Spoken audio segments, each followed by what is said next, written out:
Good evening, everybody. How's everyone tonight? So, SadMac has snow in Texas. Wow, you guys are probably freaking out right about now.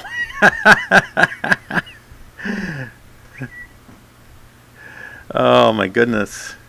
Oh, sorry to hear that, Trina. I know how that is. So there's only 3 people here at the moment, and I'm one of them. So, this might be a very short stream tonight.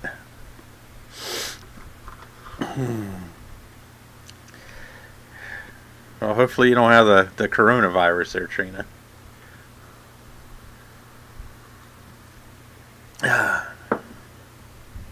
Oh, okay. Well, I got 4 now. Yeah. Well, YouTube Studio is kind of screwed up. It doesn't update very well, so sometimes it's hard telling what's actually going on. Oh, hey, Bruce. Oh, yeah, Trina. I had that earlier this week. Oh, my gosh. I was miserable for like 3 days. Bruce decided to join us from down under. Of course, it's Monday morning for him, so. How are things on a Sunday, Monday morning down there, Bruce? Oh, midday, yeah.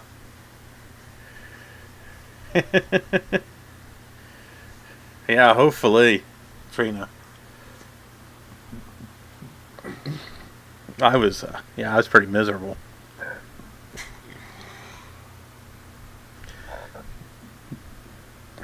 I think I spent most of my one work day in the bathroom. So, Bruce is busy. Yeah. It's screwed up. So, I set up an appointment, what I thought was last Saturday, which was yesterday, for them to come pick the sofa up. Well, here I accidentally scheduled it for the 31st of January. And I'm like, screw that, I'm not waiting that long. So they're coming tomorrow at 3 o'clock to get it. So I'm going to have to leave work early and make sure I'm here so I can get stuff out of the way, because it's going to be interesting. It just kind of sucks because I cleaned everything up. I had everything moved out of the way so they could get it out without too much trouble. And then I looked at my booking at like 2:30. I'm like, wow, they haven't called yet? And here, I screwed up. So. Hey, Dysfunctional Wombat. Hello from Mechanicsburg. That's a long way away from me. So. Well, hello back to you from Marysville. In good old sunny, backwards, Perry County. So. Yeah. So, the only thing they had was between 3 and 5, so I'm going to take it, because I just want this thing out of here. I mean, I have it cleaned off right now. If you actually take a look, there's nothing on it but cat hair and whatever was spilled on this cushion, which, to be honest with you, is probably the cats doing their thing on it. So, it's just, it's cleaned off. The recliner's actually cleaned off.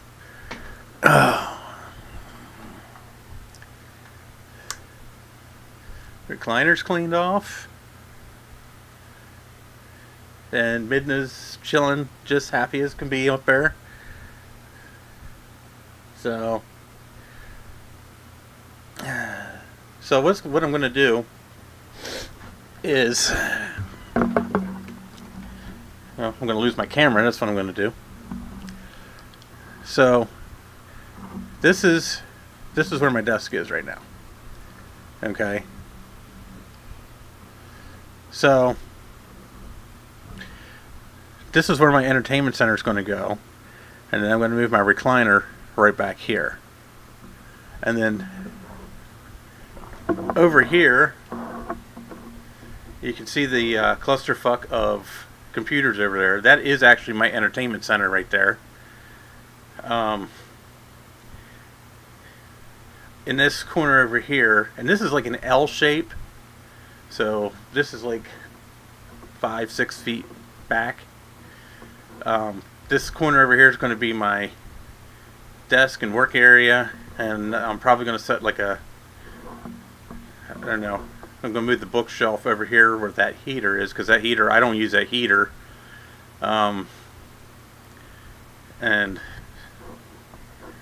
yeah, Tower of Apple. Yeah, Tower of Apple with an IBM base.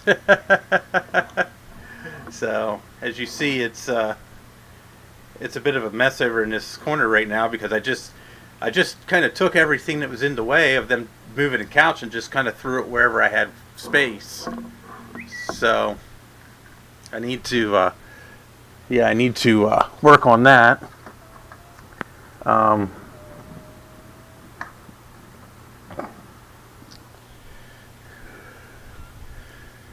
So yeah, I got it. My ex came and took most of her stuff. So hey, Sean, how you doing? So the base is there for stability. Oh my God. So I'm sure you guys all know, but Sean from Action Retro, he has a Minecraft server set up on a Power Mac G5 dual 2 gigahertz right now, and you guys should be checking it out and playing on it. That includes me as well, to be perfectly honest with you. So how you gonna do it? You got a PS2 it. Yeah, you do have to PS2 it. So I was PS2ing it yesterday. I'll tell you what, I was a monster yesterday cleaning up early in the morning. I was amazed. I know I gotta get on that server, and I gotta I want to sign that wall. I have to figure out how to sign that wall and everything. So my problem with doing the whole Power PC challenge right now is the fact that my G5 is in my bedroom, and it's on my dresser, and yeah, I have a chair in there, but it's not very comfortable back there. So, but I mean, I do play on it a little bit. I was on Minecraft the other day, and I have no idea how to play Minecraft at all. And I'm not very creative, I guess you could say. But if you just go on and just I mean, somehow, I don't know how I did it. Somehow I figured out how to fly around the whole thing, and it's like, oh my God, it was awesome. It was just insane. Some of the stuff that people have made, and it's just like, oh my God, it's like I couldn't even imagine trying to like do half of this stuff. And it's like, oh my gosh, it's just amazing, you know. The stuff that it was there. I mean, and it ran so good too. It's like it's hard to believe that you're actually connected to a. Let me switch this camera. It's hard to believe that you're actually connected to a freaking 17-year-old computer over the internet, and it's got all this stuff on it, and it's just smooth as butter, you know. So of course Steve made a freaking image writer too. Oh my God, of course you made a damn image writer. Oh, so but yeah, Sean made a new video and showed just some highlight. Sean would never be able to show a quarter of the stuff that's in there in the average length of a YouTube video. I mean, it's insane. So, but But yeah, if you guys haven't been on there, you guys got. I'm going to get on there here in a little bit probably, just to sign the wall and just to check things out. Oh crap! Now Jay's here. Well, Trina, there goes our idea of talking about PCs and RGB lighting. So.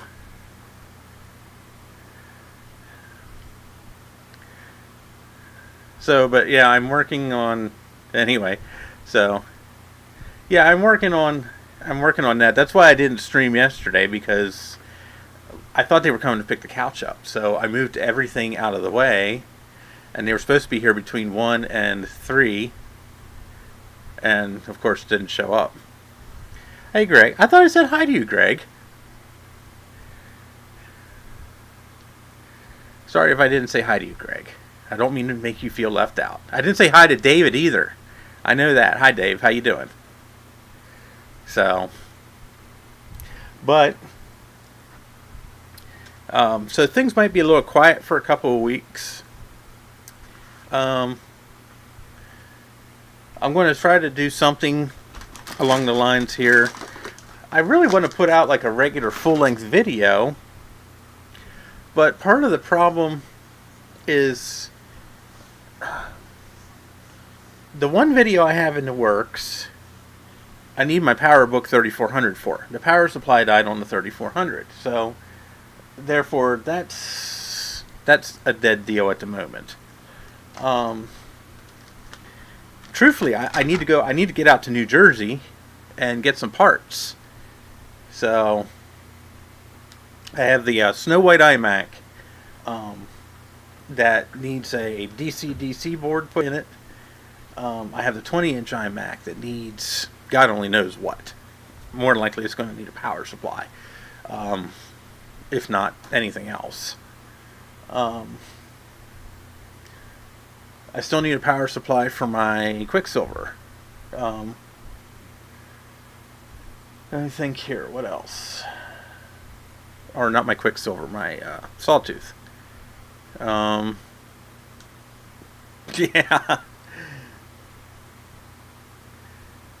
That's really about it. Those are the main machines, but the one video I really want to make is the Bridging the Gap, the Mac version. But the problem is every time I try to get all the stuff I need to make the video, something goes wrong. Like the PowerBook 3400 decided it didn't want to do anything, and I kind of need that for the whole new to old thing. I got the Quicksilver up and going and running, and that's half of it. But now I need the old computer. So, yeah.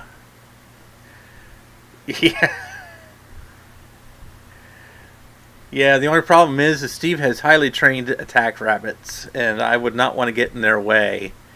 So, he did move the couch away from the back door, so now I can sneak down the back door.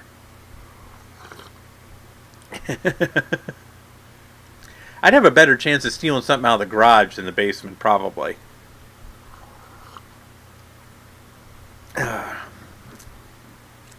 So,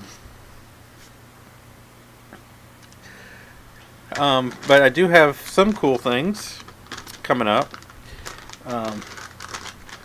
Dave Stahl was kind enough to donate. Yeah, that's your rabbit, Steve. So Dave Stahl was nice enough to donate a new processor card for my Cube. Boink.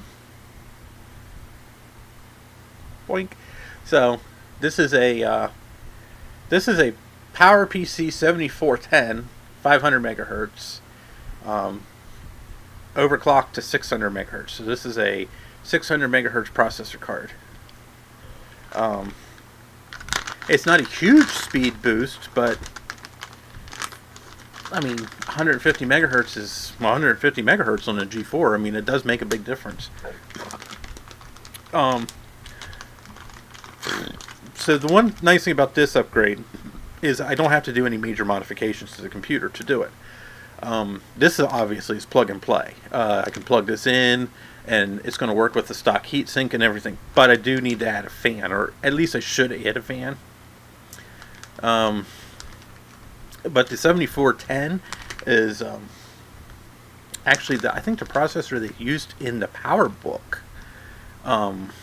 It's a rather low power processor, so it doesn't run as hot. But I still would like to add a fan to the computer, just because, I'm just not crazy. I'm not crazy about the whole convection cooling crap. Which I think is part of the reason that a lot of cubes have so many problems. So, oh, it's a newer chip. Okay. Yeah, I think if I remember, I think the power or the cube had a 7450 or 7445 in it. I think I can't remember, or it might have just been a stock 7400. I think it might have been 7400. So, because it was a pretty early G4 computer. But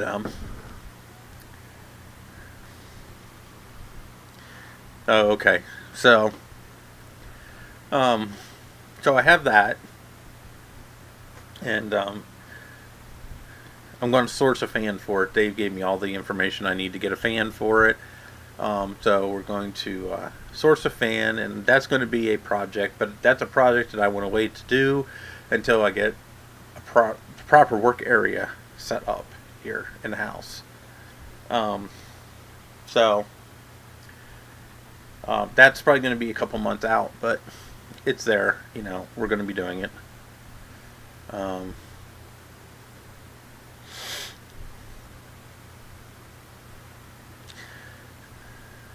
Titanium PowerBook G4.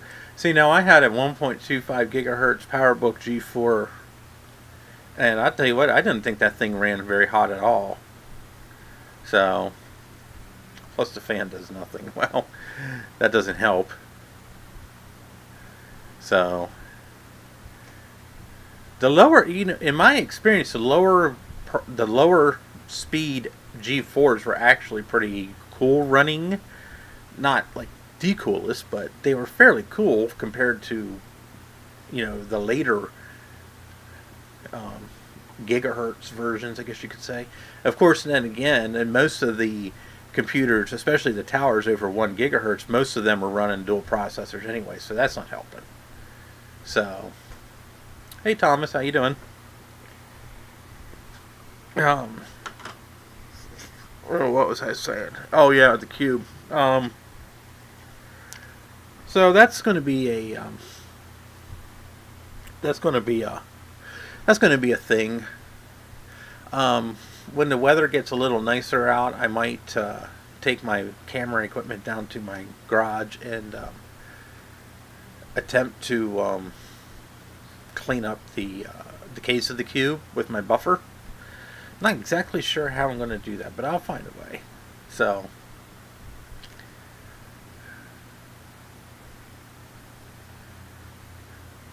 Watching the cooking channel. Hey Paul Williams, how you doing? Thanks for showing up. I'm going to say, yeah, is your fan bad on there? I mean, you would think that the fan would be doing something. I've never actually worked on a titanium PowerBook, so I don't know. I don't know what kind of fan they have in them. I know some of those machines didn't have very powerful fans, so like the later model G4 PowerBooks had 2 fans in them. So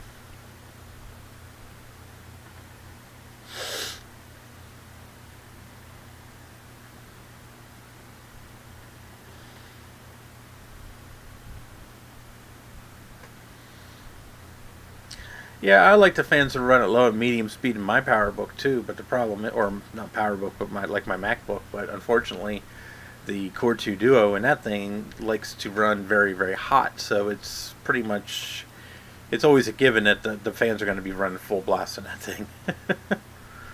So, Core 2 Duo is not the greatest processor for a laptop or anything small, because it runs so freaking hot. So, and actually, I'm surprised because most of my experience with PowerBook G4s, most of them run very cool. So, oh, I repasted it. It's just a hot running chip. It's just, it's a 2.8 gigahertz Core 2 Duo. So, oh, okay. So it's just it's just the fact it's tiny. Bootsy, come here. Come here. Come here, baby. Psst. Come here. Boots. Oh, Boots, chill. It's okay. Tonight's stream is sponsored by Baby Boots. She wanted to say hi. Say hi, Bootsy.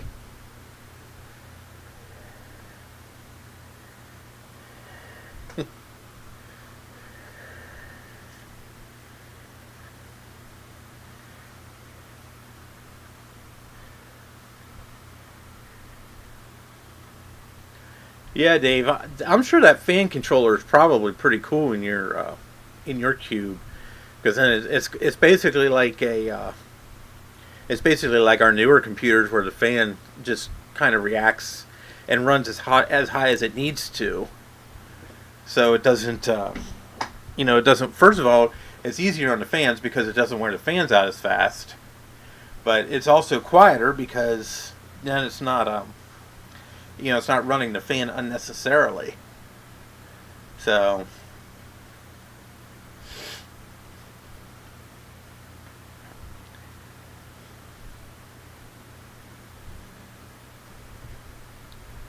yeah.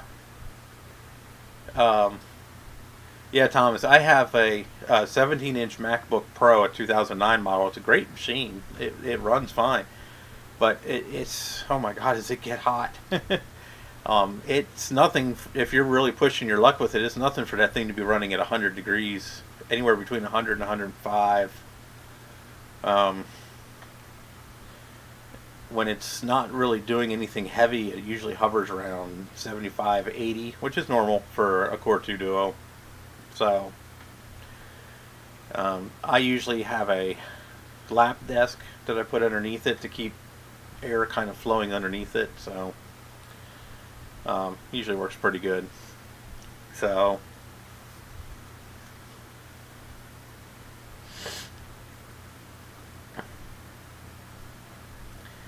yeah, well, and that's another thing that I found with Apple laptops is they don't like to put a lot of ventilation in their machines. Most PC laptops you find at least have an in and an out vent. But it seems like Apple just wants the out vents. They don't want the in vents. Hi, Luke Davis. Welcome. Thanks for coming.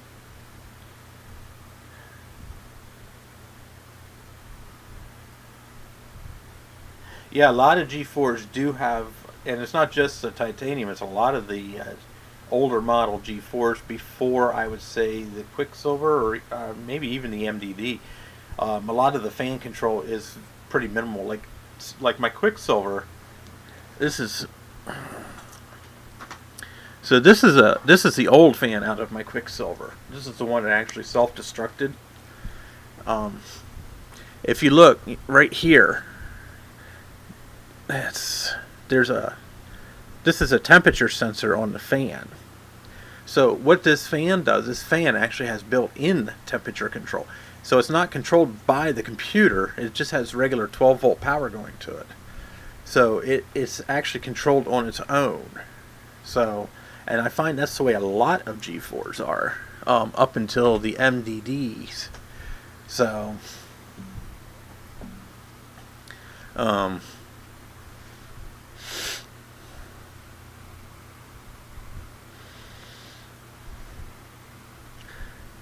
here's a question regarding iBook clamshell hinges. Do they tend to fail the floppy way or stiffen up and snap the plastic? Hey, I'll tell you what. Steve is a good one to answer that because I don't know much about iBooks, especially clamshells. I've never actually had a clamshell. But Steve can definitely answer that because he's got stacks of them. If they're anything like the older model PowerBooks, typically the hinges don't actually wear out. It's the plastic around them that tends to start to deteriorate and break. A lot of the older PowerBooks were kind of known for that. So I don't know about the clamshells because the clamshells are actually made of a different plastic than the older models. But typically on any laptop, and it's not just an Apple, but any kind of laptop you could get, typically the hinges just wear out and they get floppy over time. So I don't think the clamshell's too terrible to work on.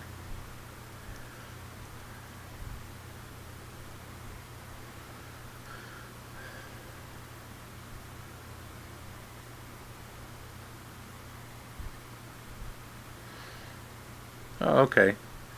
See, a lot of the fans and stuff on most of the older G4s aren't controlled by the computer at all. Yeah, I've seen how replacing the hard drive in those sucks, Steve. I've seen a couple of them where you were showing me that people just pried the keyboard and the hard drives out and destroyed half the computer doing it.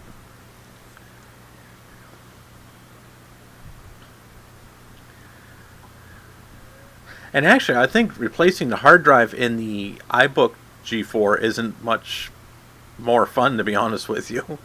Because actually, I was thinking about doing that in the one I got from you, and like I would have had to take half the computer apart to do it. It seems like a lot of the G3 and G4 laptops were kind of a nightmare to put hard drives in. So nowadays, it's pretty simple. I mean, most of your PC laptops, they just slide out.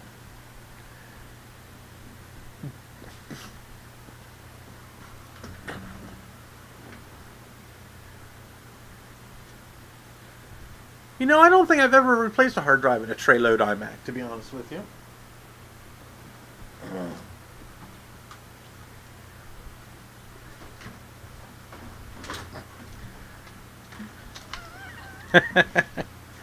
See, you can't beat Panasonic, okay? All you do, slide this over, push this down. Voila, one hard drive. Doesn't get any better than that. Replace it, put it back in. So I took this apart one day just for shits and giggles. There's nothing wrong with this drive. And this is a 2.5-inch hard drive. Okay. It's a little thicker than this. This is an SSD. So in this case, okay, that's how much padding is around the freaking hard drive. They have more padding. There's actually more padding and shock absorbing material inside this case than there is hard drive. I could probably drop this thing off the Empire State Building and it would still work.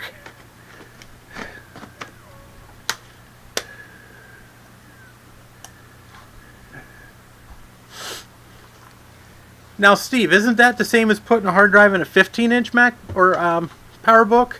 Or is it different?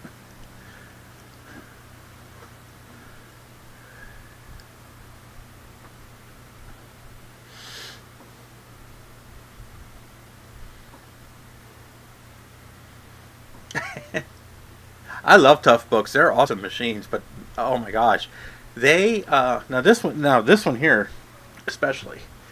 This is a CF18 model. This is a Pentium M 1.4 gigahertz or 1.5, I think. This is a Windows XP machine. It was made for Windows XP.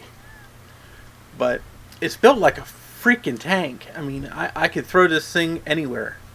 Won't phase it. I mean, everything is metal on it. It's made out of magnesium on the edges and everything, so it's very light. But look at that freaking keyboard. There's one of my fingers for comparison. It's very, very tiny. That's the only thing I hate about this machine. Other than that, it's an awesome machine. Best $40 I ever spent. So,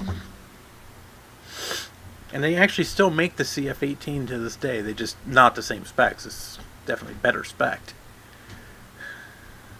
It's water resistant. It's not waterproof.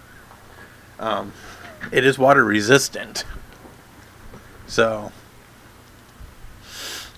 well, actually, Sad Mac, all these ports here, these are all ports. All right. These are all sealed with rubber covers. That one just happens to be the modem. And then all these doors here, it's kind of hard to see, but all these doors have rubber seals on them. So these are built to military spec. This is a mil spec laptop. So it has to survive certain amounts of water, dust, and stuff like that. So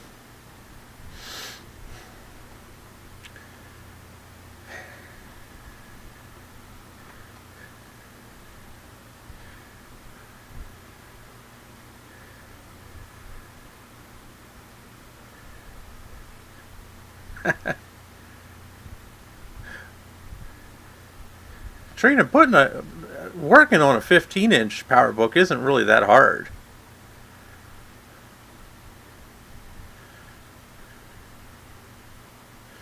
There's like 15,000 screws you have to remove, and then the keyboard comes off. Oh my lord, a military spec. What is it with you and freaking dot matrix printers? Oh my god.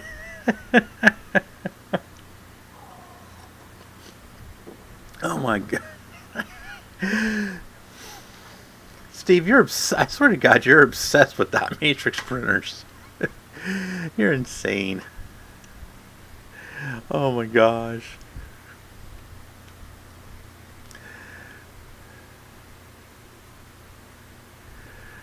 Now if we could just get a military spec Mac. It's camo green. Oh my lord. That's funny. Oh, just what you need, Steve. A military spec dot matrix printer. Oh.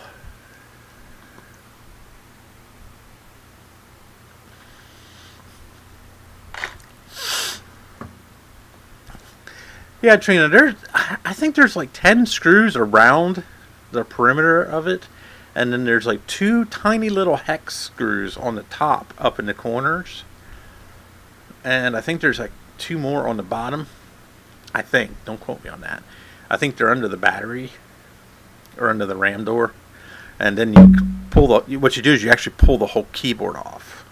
As a matter of fact, I can look. Because I have a MacBook Pro. So 1, 2, 3, 4, 5, 6, 7, 8, 9, 10.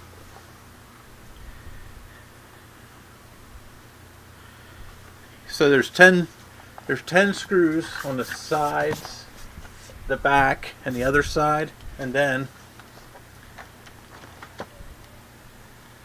now this one doesn't have them, but the PowerBook G4 has 2 little hex screws up here as well to take out.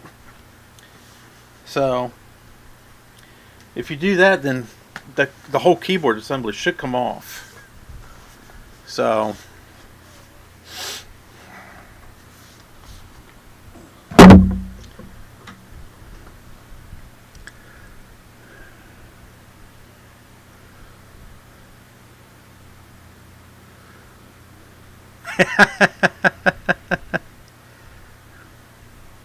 Well, this MacBook is actually going to be a giveaway for when I hit 1,000 subscribers.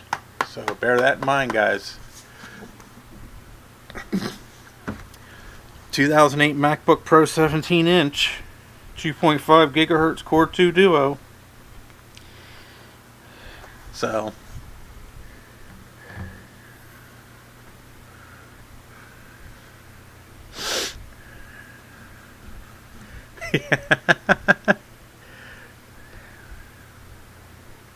well, Steve was outside today giving his G5 a blowjob, so, you know.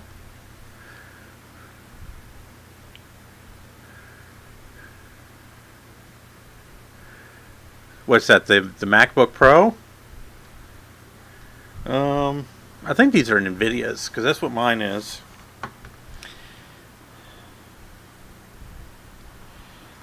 I'm not sure. I think it's an NVIDIA GeForce something. I'd have to look.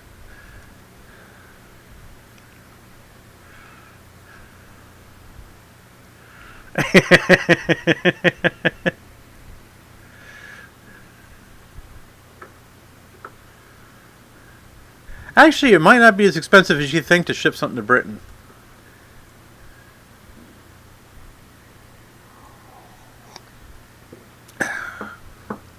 Don't worry, we're not going to be giving that away anytime soon. So we still have plenty of time. So the 17-inch MacBook Pro has an NVIDIA GeForce 8600 GT with 512 megs of GDDR3 memory. So, not the most powerful. So, actually, it's the same exact video card that my 2009... Or no, I have a 90... Wait, which one do I have? Okay, no, I have a GeForce 9600. And then a GeForce 9400 for the external video.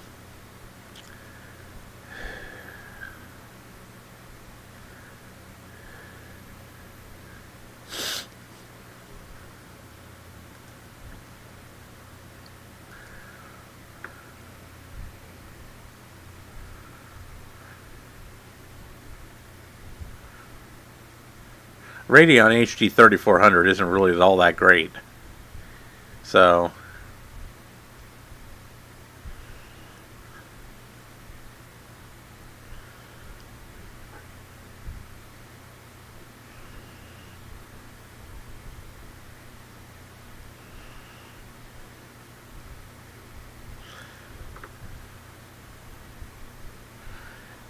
yeah, Luke, Bruce Rain was saying about the same thing. In Australia, apparently people are paying stupid money for some of these classic Macs that are just... It'd be something like a $50 machine here, and Aussies are paying like $500-$600 for these machines, like classic 2s and SEs, you know, not terribly collectible machines by our standards. So...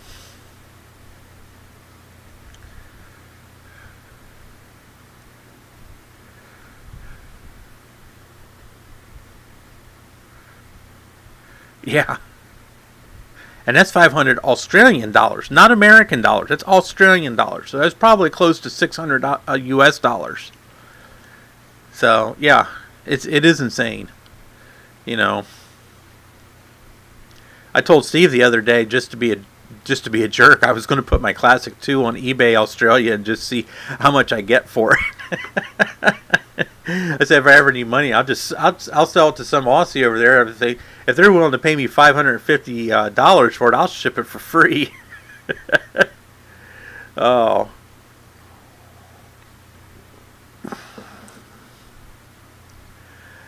Yeah, I don't know. I guess part of the problem, part of the reason, not the problem, but part of the reason is that I think because, especially in like Australia, is that the Apple product itself was just generally so expensive to buy that they weren't a very common type of computer. So therefore, to find actually Australian models um, is a lot harder, which is probably why the market's so much higher. And it's probably the same thing in the UK as well. So,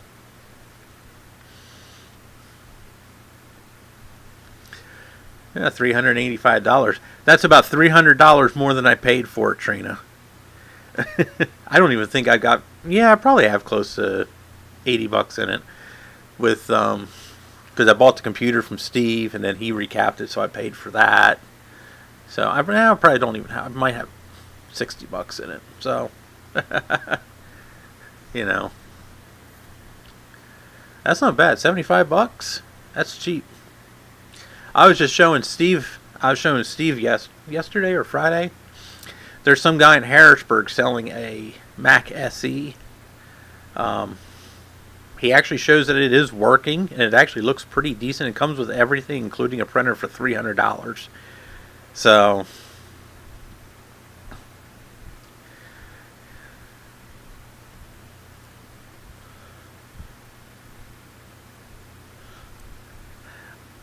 oh yeah, you and your heck of a drive in your Toyota Prius. What do you get, like 80 miles to a gallon?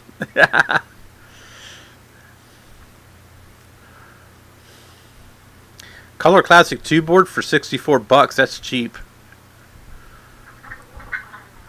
It's really, Shadow? Oh, okay. Well, then, in your defense, yeah, that probably was kind of an expensive drive. So, still a hell of a computer, though. So,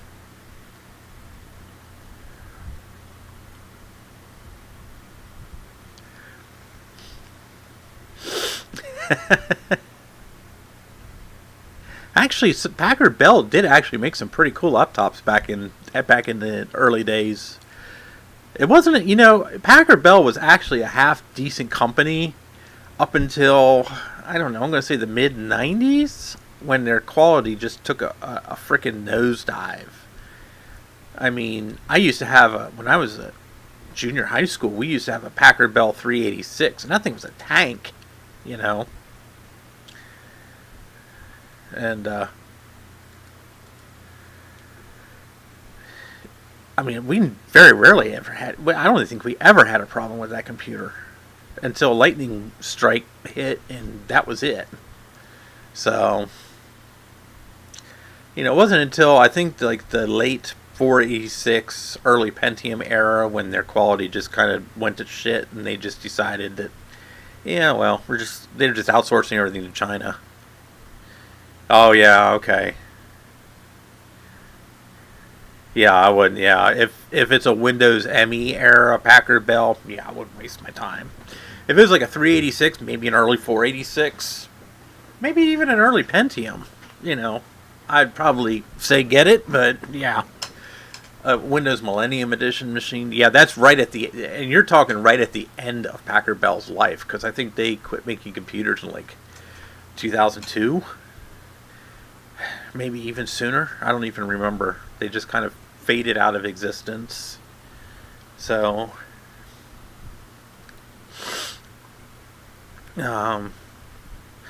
but I wouldn't mind an older Packard Bell from the late 80s, early 90s, just kind of for nostalgia reasons. So, but I have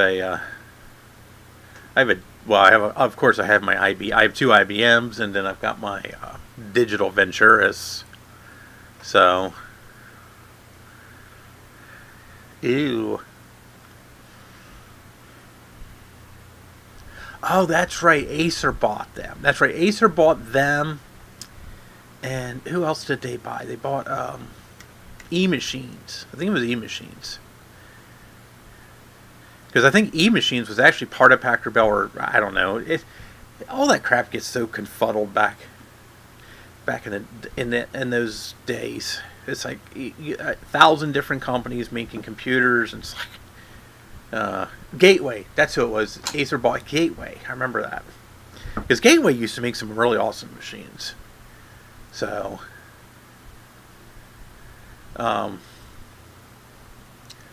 Because we actually got a Gateway 2000 Pentium 120 to replace that old Packard Bell, and that thing was awesome. That was actually one of the first Windows 95 machines.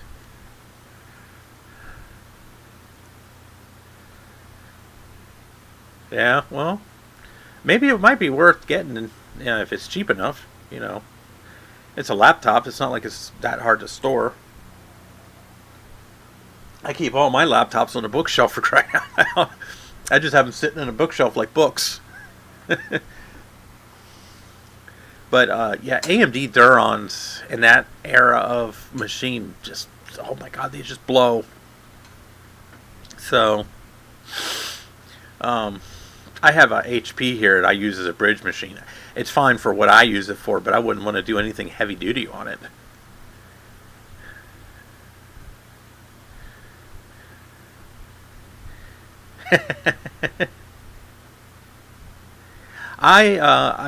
Yeah, I'm with you there. I actually like pre-HP compacts. Even they actually made some pretty decent machines even after HP bought them out.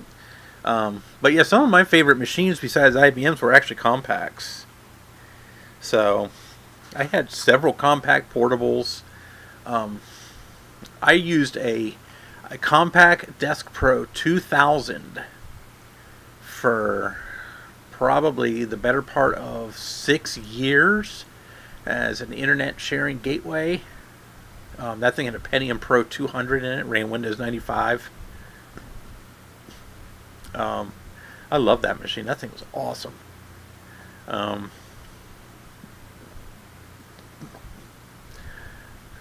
Ew, Dell. Dell does make a few decent machines, but like their consumer level machines are horrible. They're what the hell? They called Dimension. I don't even think they make those anymore. But the Dell Dimension is horrible. It's a piece of crap. The Dell Precision is awesome. The Dell Precision is basically, as a matter of fact, it's funny. My brother actually has a Dell Precision, and his computer actually is almost identical in technology to my Mac Pro, with dual Xeon processors, uses DDR3 ECC RAM, and everything. And it's funny. He's like, hey, I want to get new processors for my computer. I want to run a new flight simulator, the new Microsoft Flight Simulator. It's like, what do you suggest? I said, well, I'll tell you what, I run these 3.06 6-core Xeons in my Mac Pro. I said, why don't you try those? I said, looks like your computer's almost identical to mine. Hell, we put those in. He said, oh my god, this thing's nice. So, a GX280 Optiplex. I remember those. We use those a lot in retail. I do have a couple of Optiplex machines. I have a Pentium 4 and a Core 2 Duo one. So, Desk Pro 386. Oh my god, yeah. You could take a Desk Pro 386, throw it at your worst enemy, and I guarantee you, the only thing they're going to find is the computer and the hole in the ground. A Desk Pro 386 is akin to a Nokia 3300 cell phone. So, you can run the thing over and it'll still work.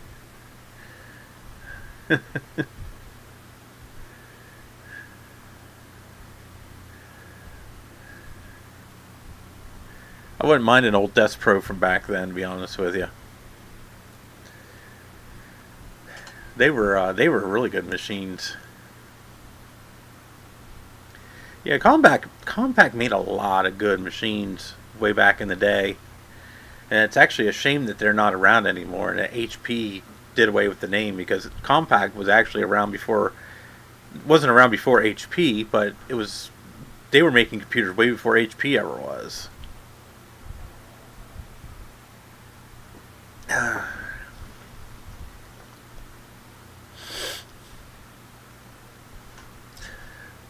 Yeah, you have one of the newer models with the white plastic front on it, probably. If you have the later Desk Pro 386, you probably have the redesigned model.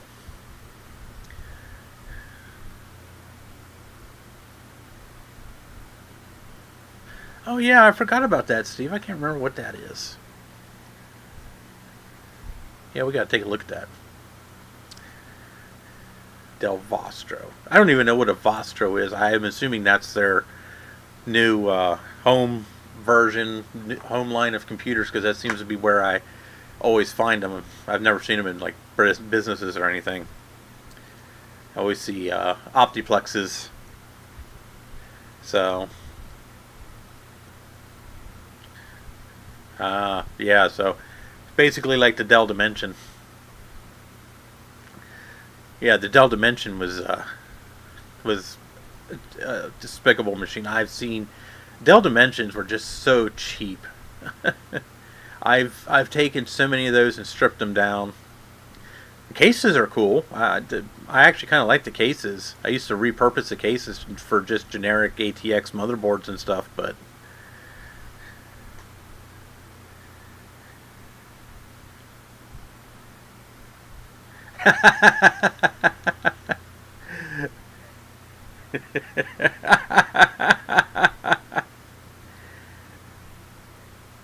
yeah, I hate to say it, but even the quality of some of the Optiplex machines that Dell's making is questionable. They seem to be doing better though. Um,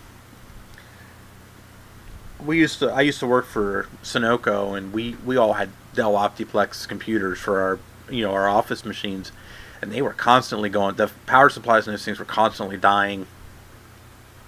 They seem to be a lot better now. The company actually switched to HP desktops not too long before I left, because they were tired of the Dells giving them trouble. But the old IBMs were still plugging along. A lot of the older stores still had IBM 4630 servers for the point of sale system, and those suckers were just still plugging right along.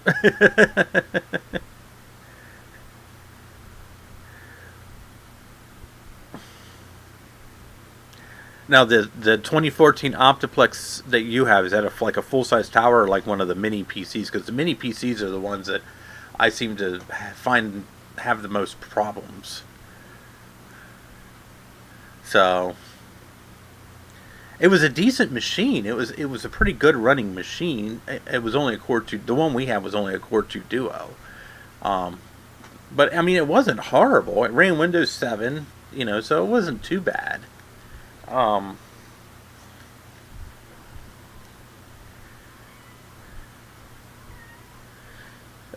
oh, okay, yeah, mini tower. Yeah, see, these were like the little desktops. They were only, I don't know, probably barely bigger than two CD-ROM drives put together. Real skinny things. So I hope soon, Trina. Steve has been. I kind of wanted to get together with him this weekend, but he was busy doing his. He's doing a video. I don't want to spoil anything by telling everybody what it is, but he's been working very, very hard on a video all weekend, so he was kind of unavailable. So, um,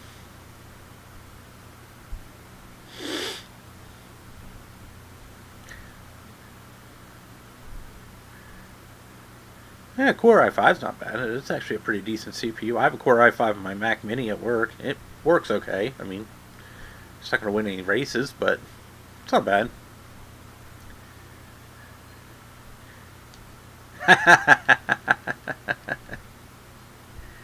Yeah, it's going to be a as much. Let me tell you, as much work as Steve is putting into this video, it's going to be a freaking masterpiece, guaranteed. This is yeah.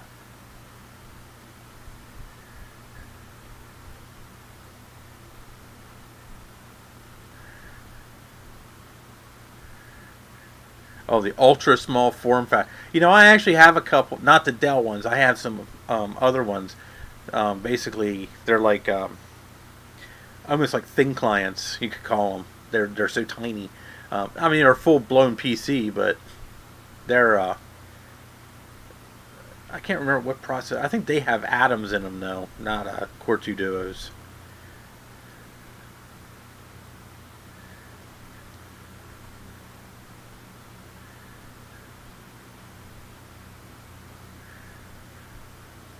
So yeah, hopefully we can get together soon, Trina.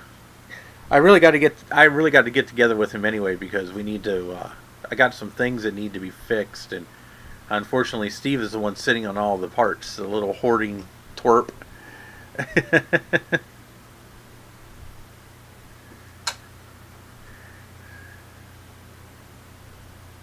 Yeah, I have a couple of little. They're made. I think they're called made by Zotac or something. They're Zotac mini PCs. They're just. I mean, hell, they're barely bigger than my iPhone, and just a little thicker, you know. I mean, there's no floppy drives or anything in it. It's just USB and network connections. But they have Wi-Fi and everything. It's pretty cool. I was actually going to use them at work. I have two of them. I was going to use them at work, but I decided that instead of using PCs, that we were going to go with Macs. And I don't regret that decision in any way, shape, or form. So,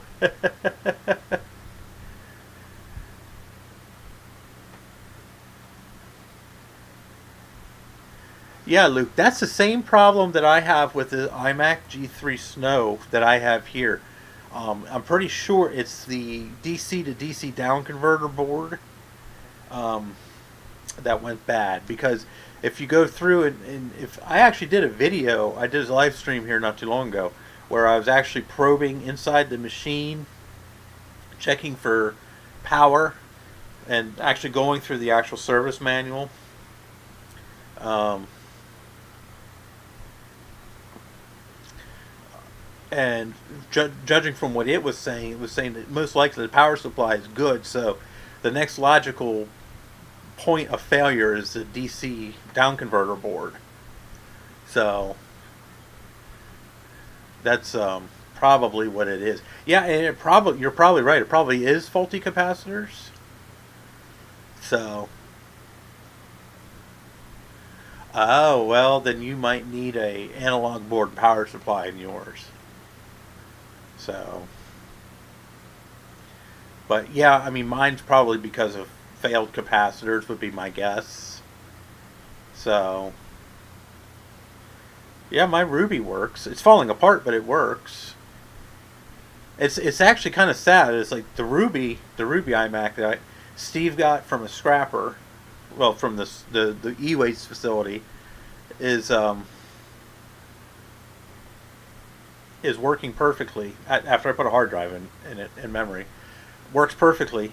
The plastic around the display is all shattered and destroyed, and it's literally falling apart. But the machine works perfectly.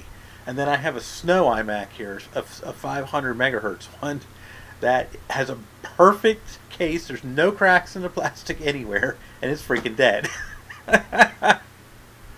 So, no, I'm not absolutely certain about anything. But going by what Apple says in their service manual, it says that the analog power board should, if you have power coming out of the board, there's a couple of certain test points you can test. If you have trickle power, and it says if you have that, then most likely the power supply is fine. So,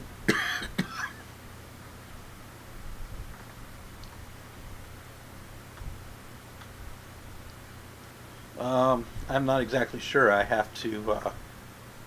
would have to bring the service manual up.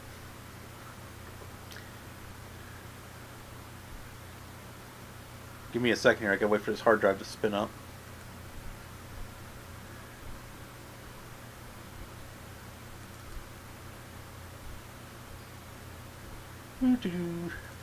Whoops, not that one. I'm assuming you're working on a slot loading machine, right, Luke? That would be my guess.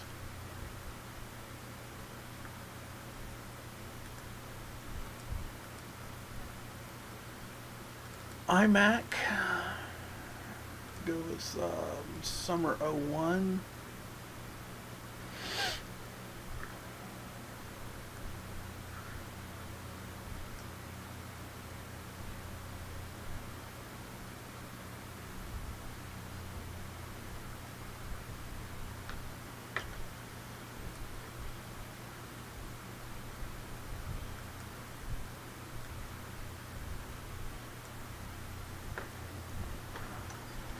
All right.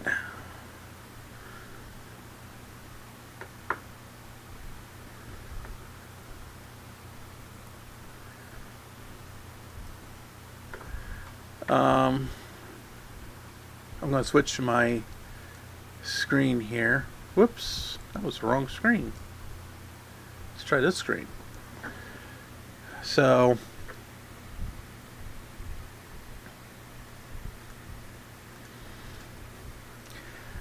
it says here that you can measure the voltages. Wait, hang on a second.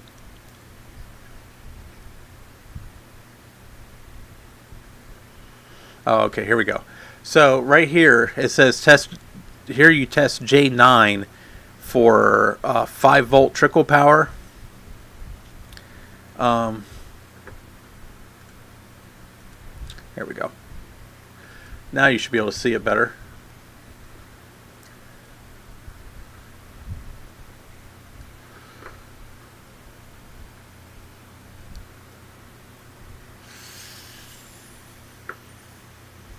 So what you do is you test for 5-volt trickle power on the logic board, which is right by the battery.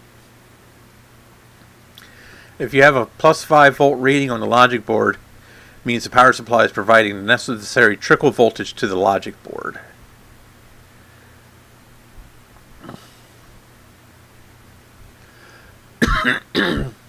Then I would say more than likely your analog board is probably dead. However, there's a power and analog board fuse. It's possible that might have been blown.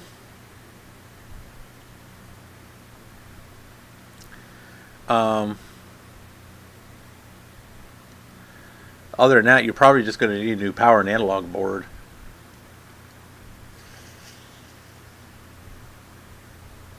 Yeah, if you're only getting 1.1 volt, then you're getting power. You're just not getting enough. So,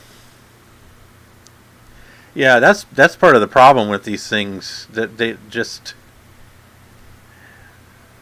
Oh, you're asking technical questions I can't answer, dude.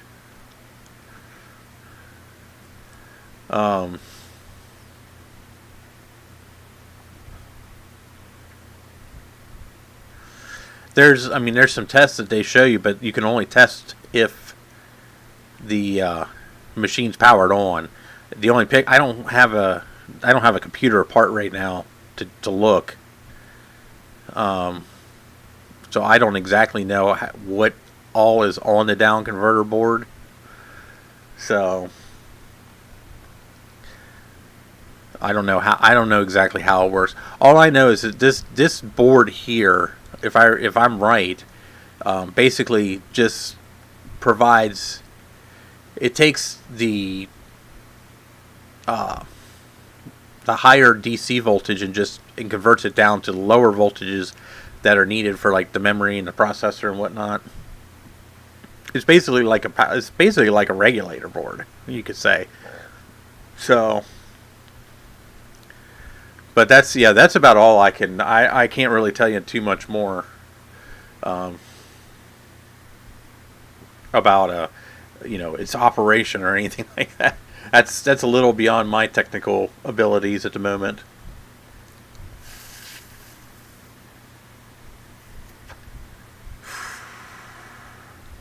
I can't share a link to this PDF in the chat training because this PDF is on my computer, and this isn't actually. I can, if you want any of these I have almost every service manual Apple's ever released. If you want any of them, just say something. I'll give them to you. So, there's tons of places out there you can get them. They're not like hidden anywhere. I just have them all stored on. I have them all stored on my computer.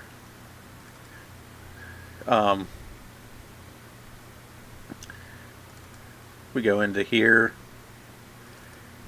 These are the ones I have stored on my computer. This here is just the 68K Macs. This one folder right here is just 68K Macs. And then here's the various drives: 400, 800K drive, the Apple CD drives, the hard drives. Here's iBook. I didn't even realize I had iBook once, but here's the iBook. iMac, of course, and the iMac one is pretty large too. It goes. I have up until I think 2008 or so iMacs. iMac 20-inch early 08 or 09. Looks like I have up until maybe late 09 iMacs. I got Mac Mini. Of course, there's not that many of those. Looks like I go up to 06 on that. Of course, Mac Pros. I go up to 09 on them. I go up to about 09-ish. So, yeah, I have a PowerBook G4. Yep. 1 gigahertz, 12-inch 1.5, 12-inch 1 gigahertz, 12-inch 15 1.67.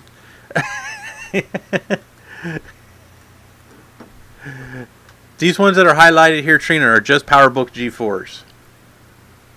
So,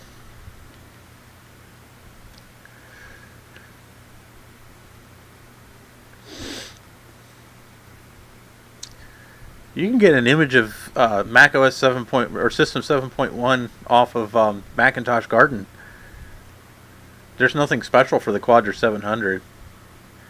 I don't remember if it needs a system enabler or not, but I don't think it does.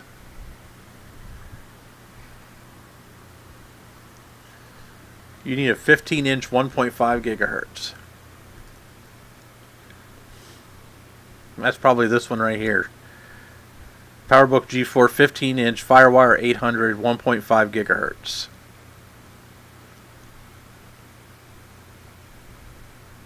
Alright, take care, Steve. Have fun. I want to see some progress.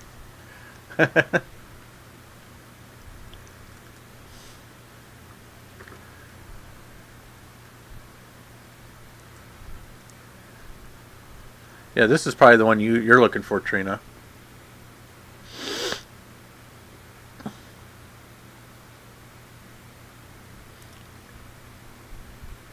Yeah, I can.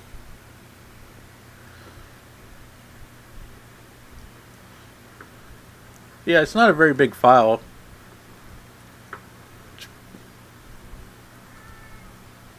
It's 12 megs.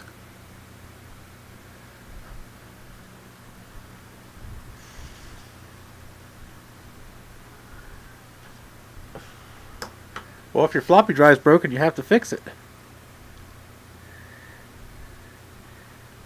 Typically, the biggest problem those floppy drives seem to have is the heads get dirty and the eject gears on some of them break. So, well, at least you got SCSI to SD. I'll tell you what, Steve brought over one of those floppy emulator, the floppy emus, the last time he was over, and we were hooking it up to. He had just gotten it like 2 days before he came over last time. We should have streamed it, but neither one of us really felt up to it. We had it hooked up to. We had it hooked up to everything from my Apple II. We hooked up to my Apple II Plus, my 2E, and even the Mac Classic 2 that I had that he brought over. And I'll tell you what, that thing was pretty awesome. So, ooh, yeah, you sounds like you got some issues there, bud. Sounds like you might just want to get another PowerBook and use that one for parts.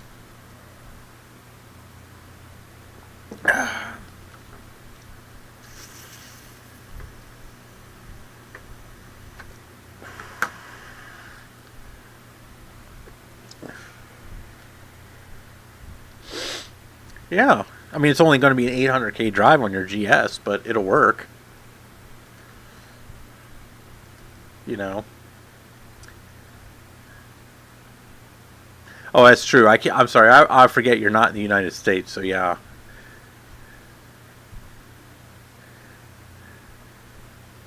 PowerBook 140. God, I don't think I I don't think I've ever seen one of those.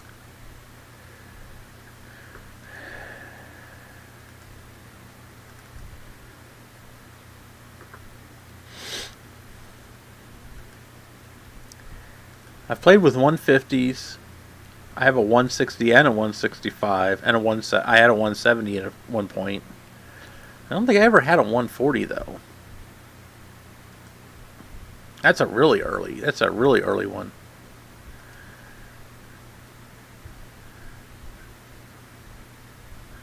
Looks like they released that at the same time as they released the PowerBook 100. Peasant model to the 170. Okay, yeah, that makes sense.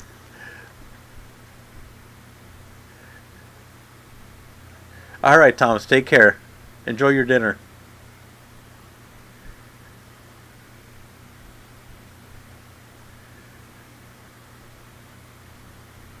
Yeah, I had a 170 way back. Oh my God, probably in the late 90s. Um, I didn't use it too terribly long.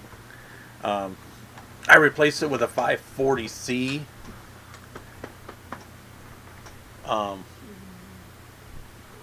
Which was, a color 68040 base machine. I love that thing. That thing's awesome. Oh my God.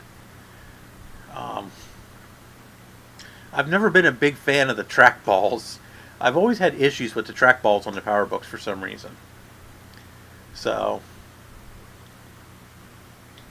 hi. So, I never really got into using too many of the PowerBooks. So, at least the 100 series PowerBooks. I mean, I have two of them. I have a 160 and a 165. Steve actually has both of them right now because they both need the displays need recapped badly. Both displays are really, really, really funky. So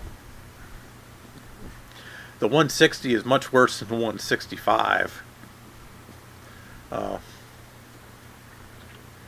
So yeah, yeah.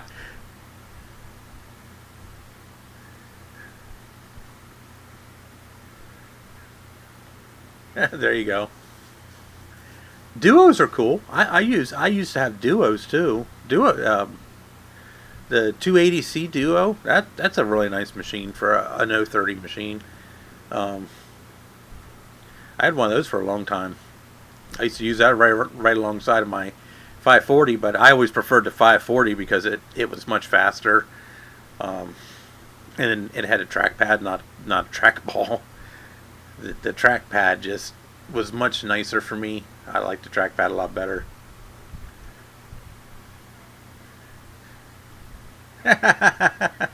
Lebanon bologna sandwich and Turkey Hill fruit punch.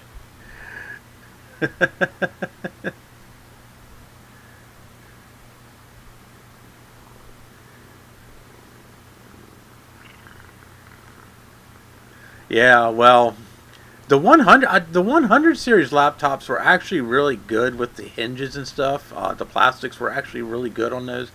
The 500 series are horrible. The plastics disintegrate so. That's actually why I quit using my 540 because the plastics disintegrated so badly. It's just I couldn't really use it anymore. So um, that's the main reason I quit using the 540, and I never got another laptop to replace it.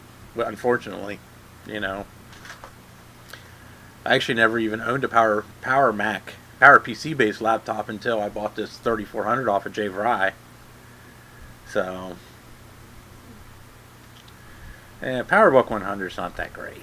I mean, it's I guess it's not bad for what it is. It's a 68,000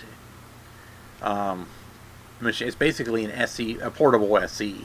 So, but you got to make sure you can get the floppy drive for the damn. If you can't find the floppy drive for it, it's basically worth nothing because it's useless without it. So, yeah, good luck with it. Finding a 2300C. They're not exactly easy to come by. Um, the Duo docks are, but the machines themselves aren't. And for the 2300C, you have to have the Duo dock too. You can't use the older Duo dock with it. So, um, that's the one downside with the 2300. You got to have the Duo dock too. But if you have the, I mean, you can use it. Obviously, you can use it without the Duo dock, but you're not going to have a floppy or network. You're not going to have anything. So,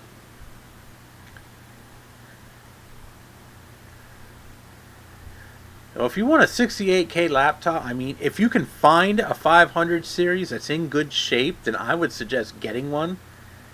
They're awesome machine. Even a 520 with the passive matrix display. I mean, it's a passive matrix display, but it's still significantly better than any of the 100 series machines.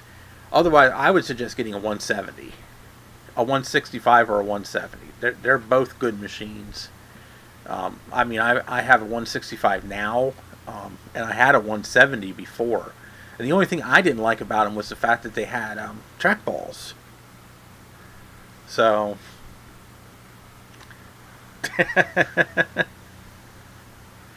there's actually a way you can run DOS on a Nintendo Wii.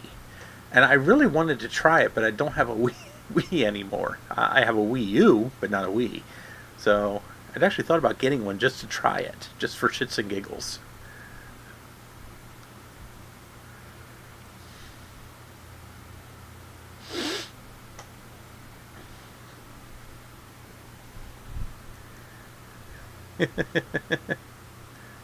Oh yeah, that's pretty cool. I know you can run all kinds of stuff. I mean, it's a Power PC machine.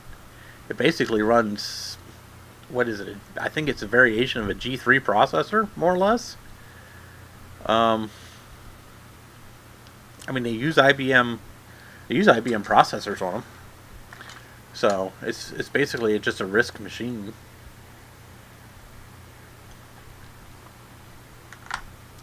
So I don't remember exactly how they run. I know they can run DOS on them. I don't recall exactly how though. Oh, that's pretty freaking cool. I didn't even know they made a wireless keyboard for the Wii. Ah, that's pretty slick. Play Wolf 3D on your Wii. You have an obsession with Wolfenstein 3D. Oh my goodness.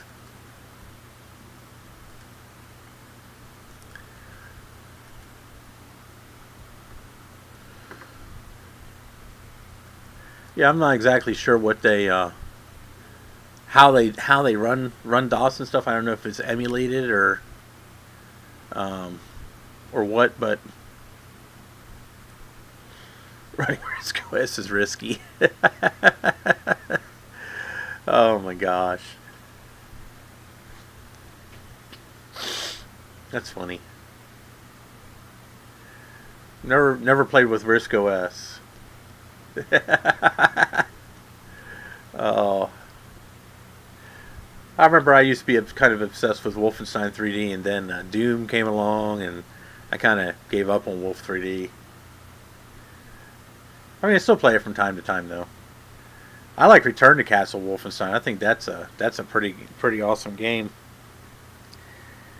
So, and that'll run on my. I can run that on my G5 iMac.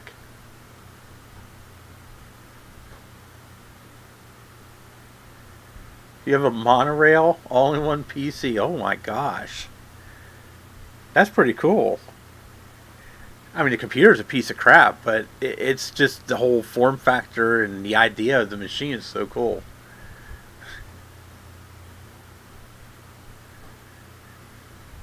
Yeah, the only passive matrix I have a PowerBook 160 that has a passive matrix screen.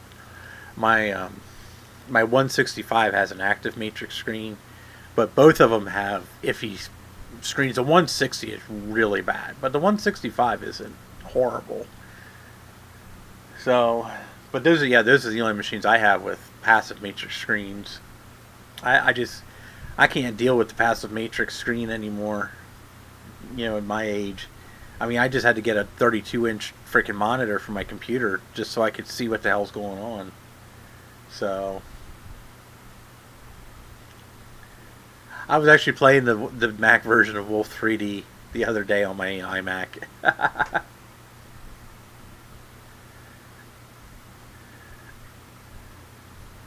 Toshiba Satellite 4000. I love Toshiba satellites. They're awesome. I have one. I have one here. Don't have an old one. I have a new one. Well, newer one. It's like 8 years old. So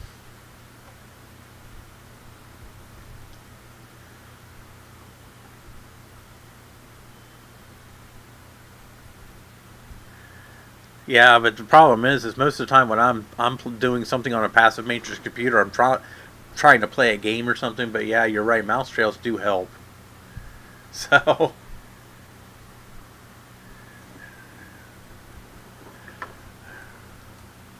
what is Trina linking? Oops, shit.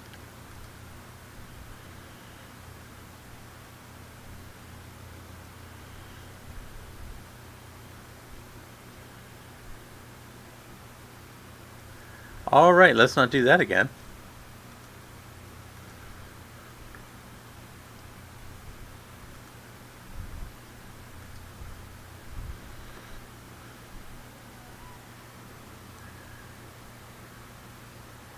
Yeah, I was so glad when passive matrix screens went the way of the Dodo because, I mean, they're just, I mean, they were great technology for the time, but yeah, they didn't age very well. So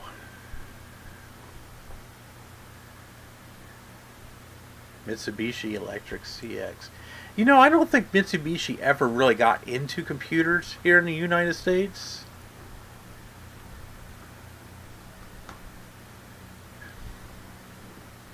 See, now that's a perfect. I tell you what, that's a perfect use for a machine like a monorail.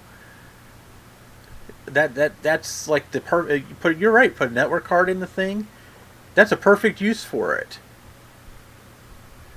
Um, it's small. It's compact. It's got everything. It's got a CD. It's got a floppy drive. Small screen. I mean, what more do you really need? You know. So that's actually that's a really good use for something like a monorail machine. You know. I use a laptop. Same basic principle. I have I use an HP laptop, but the yeah, the premise is the same. Something small, compact. It's got network. It's got USB. It's got floppy. It's got a CD-ROM. So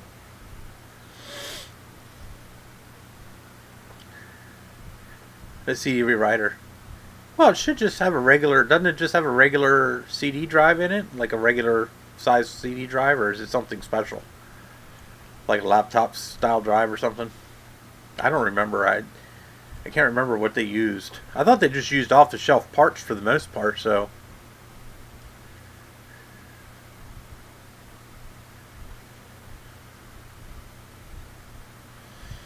oh, there you go. Yeah, that's what I do, Luke. I have a HP something. I don't even remember what it is. It's an old piece of shit laptop. It's like a Duron, AMD Duron 1 gigahertz.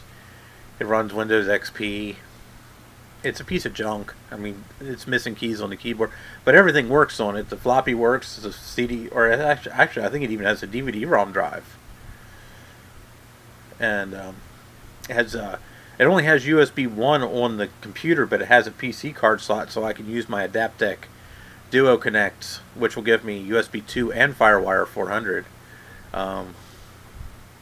So it does everything I need. It has no network, no onboard network card. It has no onboard Wi-Fi. I do have a Wi-Fi card for it, but I very rarely use it. So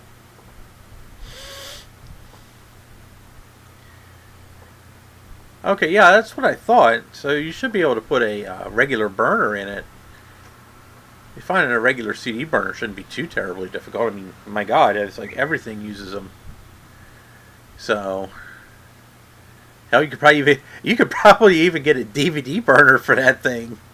That would be cool. I don't know if there's really, yeah, there should be parallel ATA DVD burners because Apple used them in the original Mac Pros. Hell, I probably have 3 or 4 of them laying around.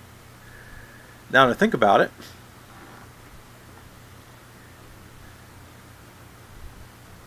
I don't know if you'd actually be able to. I don't know if you'd actually be able to burn DVDs, and it would probably take for bloomin' ever to do. But that would be awesome to do.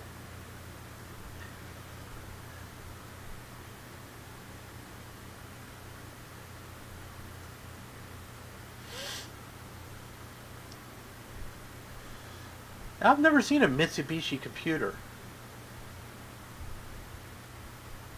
I don't know. Mitsubishi Electronics in the United States never really seemed to take off too well. So,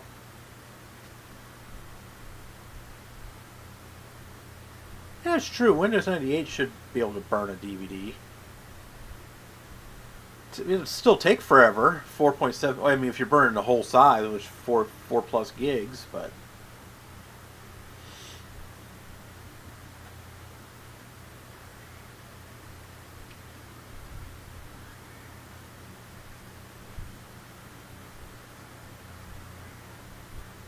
what?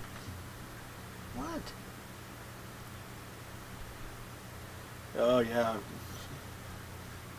I don't know too many floppy drives that still use belts. Belts pretty much went out with the 5 1/4 inch floppy drive. Yeah, that'd be cool. I like that kind of weird stuff. It's like Neil from RMC was showing. He's doing a thing on Mac clones, and I don't know if the video is public yet, but so he actually has a Pioneer Mac clone. Um, that is something that I've never seen here in the States. So it had to be something that was just on sale in Europe.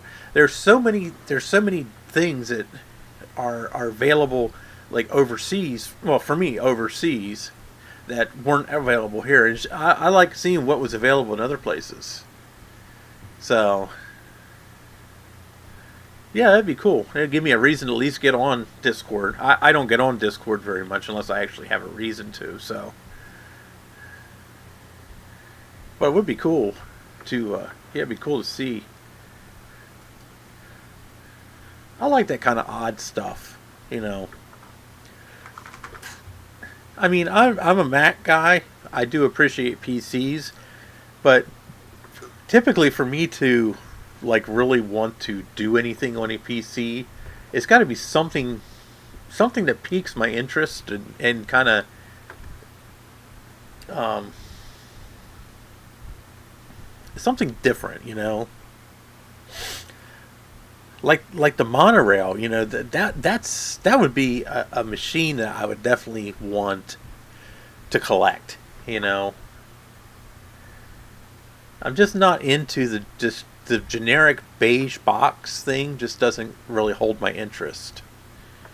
Yeah, my internet is. I think my internet is kind of dragging a little bit. It's going on 9:30 at night, so I'm sure that all the guys who have put their kids to bed now are probably getting on the porn sites and downloading everything. So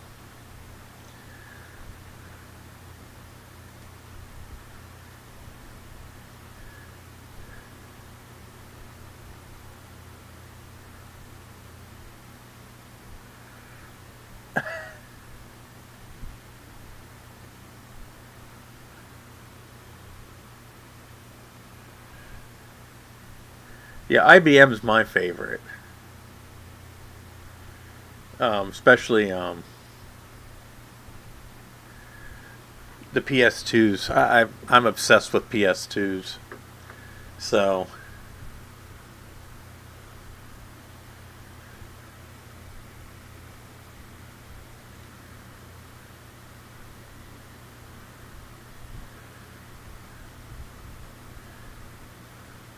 yeah, at least they use the same fools. That is true.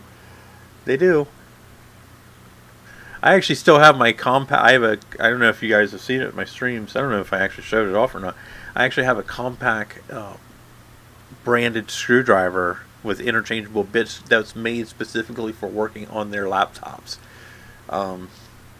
If you were a tech back in the 80s or early 90s, you bought these special screwdrivers to work on their laptops. They have special long bits for some of the long Torx screws that were in the original LTE laptops. So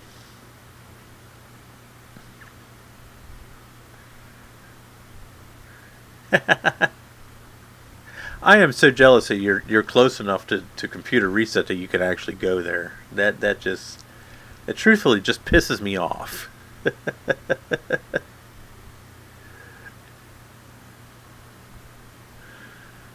I'll tell you what. How about you stay in Pennsylvania and I'll go home to Texas and I can go to computer reset. What do you think? I'm trying to talk Steve into taking a road trip with me, but he doesn't want to. Good night, Trina. Yeah, I'm probably going to be signing off here probably in the next half an hour. I didn't think this was even going to go on this long, to be honest with you. So, hey Ashton, how you doing? Welcome. We're just BSing in general, not doing anything intelligent. Oh.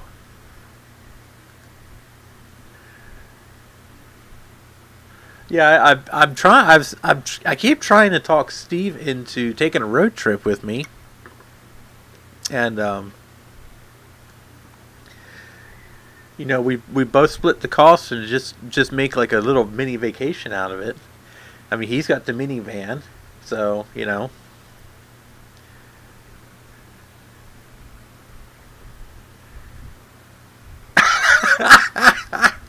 Oh my God.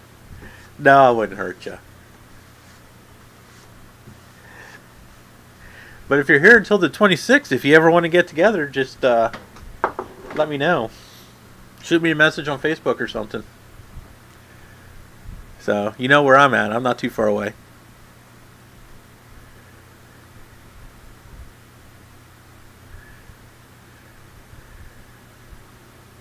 I'm looking at some of this strange stuff on Discord and the Windows. Yeah, ooh. Somebody picked up a portable too. Jealous.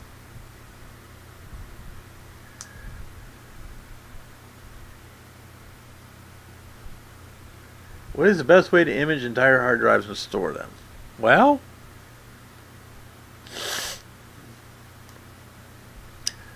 truthfully, are we talking about on a Mac or a PC?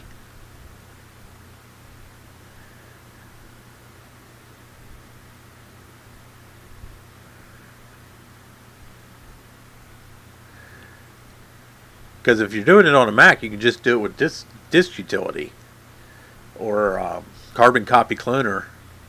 Actually, you could probably just do it with carbon copy cloner on both sides. So,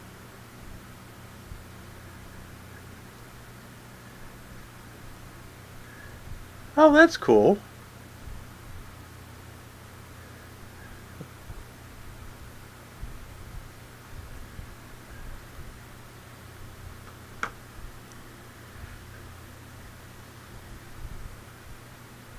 Well, if you're using a Mac, especially if you have a newer one that you can plug the drive into.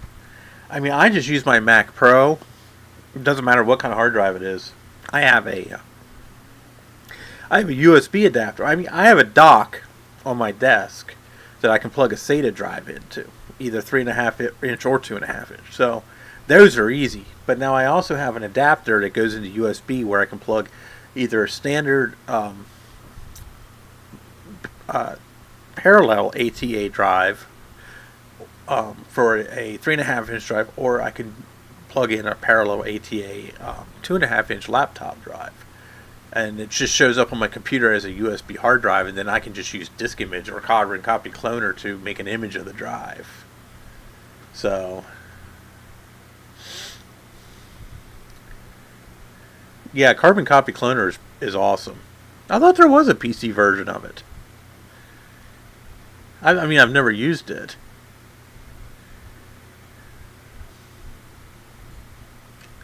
Oh, your eMac will never die, dude. Trust me.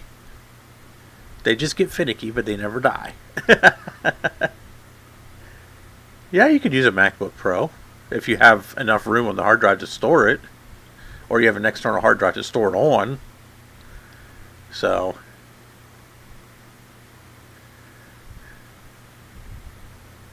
I mean, you can use any Mac. Doesn't, I mean, I just use a Mac Pro because that's what my main computer is. So, yeah, here, I'll show you what I have. Give me a second, let me get it.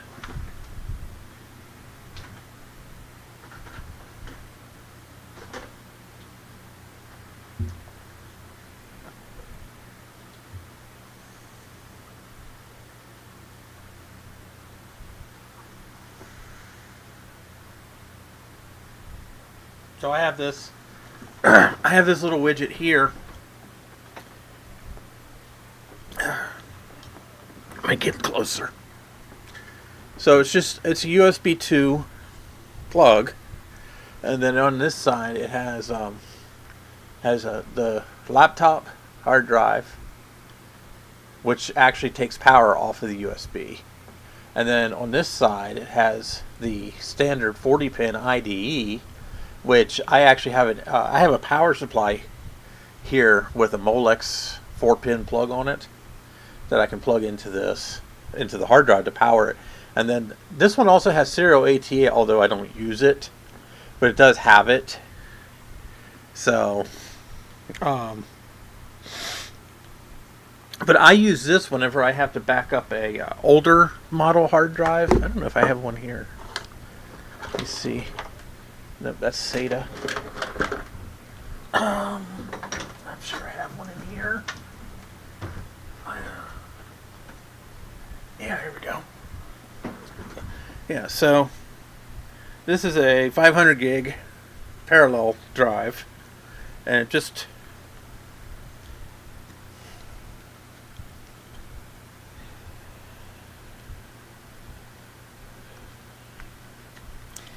see, it just plugs into the back like that, and then you plug it into USB.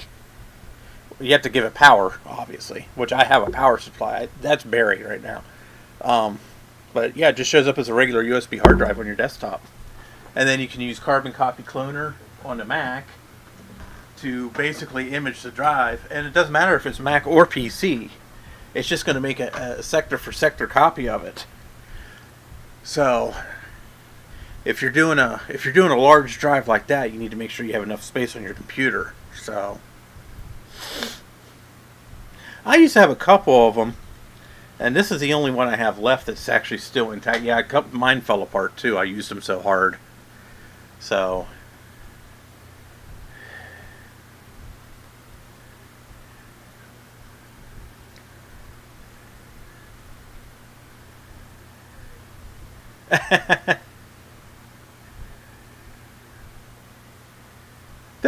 those adapters, they're not expensive. I think I might have paid. I probably had this one here for about 10 years, to be honest with you. I probably paid like $20 for it. Now I think I paid more for this one because actually it was more than that, because this one here came with the power supply too. It's just a little external power supply. It looks like a laptop power supply. So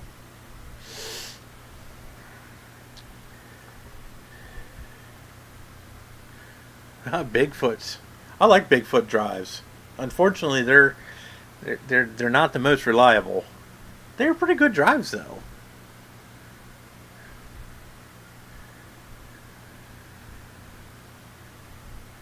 Hi Joe Green, how you doing? I didn't even see you come in.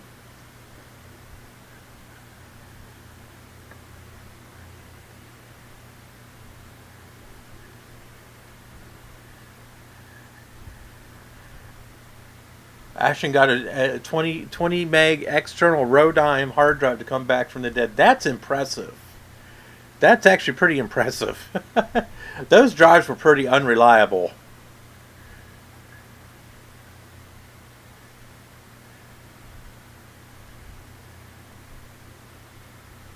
A Seagate ST157N. That's funny.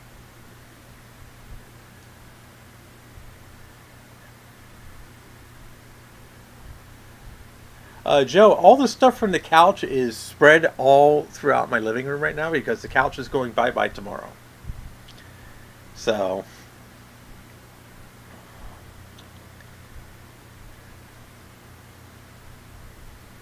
oh, I hate those damn Molex connectors. They're such a pain in the ass.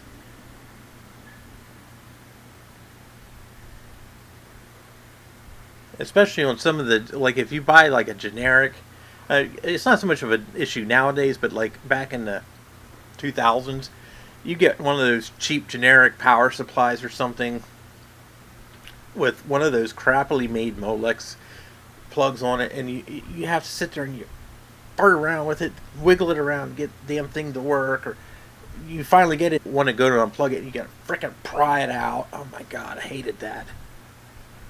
So,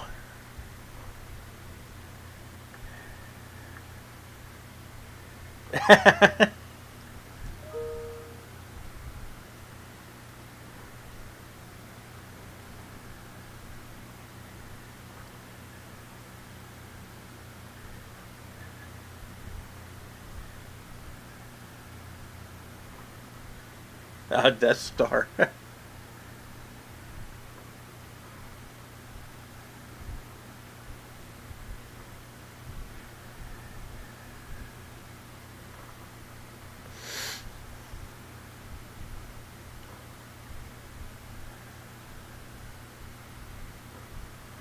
Yeah, I tell you what, serial ATA has been a godsend, um, in terms of just dealing with it in general.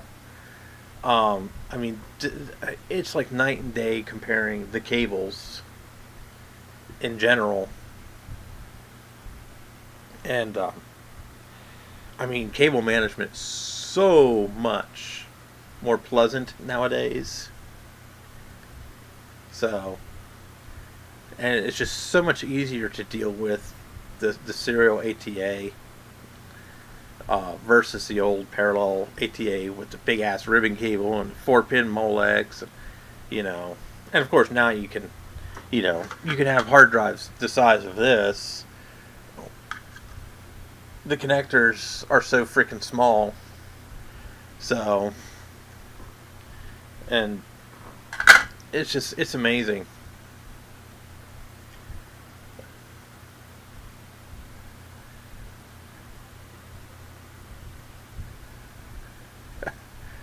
A control data.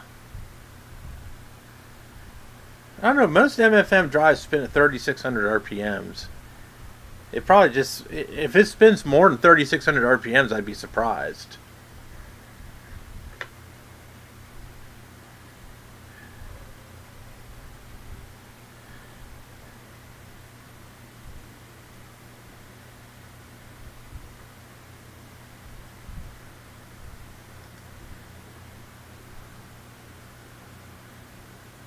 Yeah. Yeah, I don't miss the ribbon cables, let me tell you. I really don't miss the damn ribbon cables at all.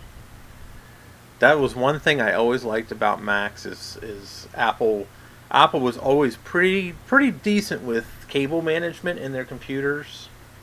Um, they had, even in the late 90s they were pretty good with keeping cables at least as organized as you could, you know. So,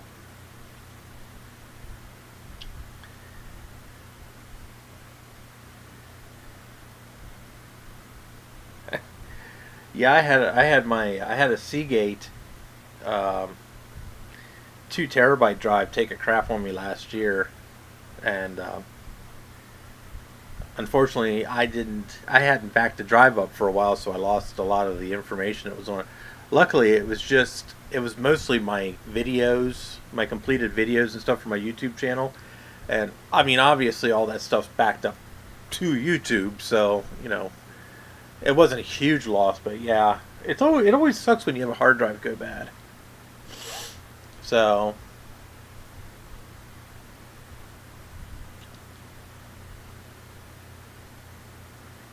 yeah, I've seen some of those early SATA drives that had both the Molex and the SATA power connectors on them. I actually used a couple of those way back when they first came out. They were actually cool because you didn't have to worry about adapters. But now I just use adapters if I need to. I know I have one or two here somewhere. But I very rarely ever worry about using them because I almost nowadays you almost never have to worry about adapting a Molex down to a SATA connector. So,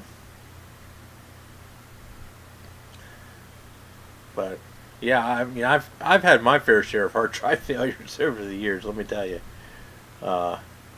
You know, one of these days I'm going to take the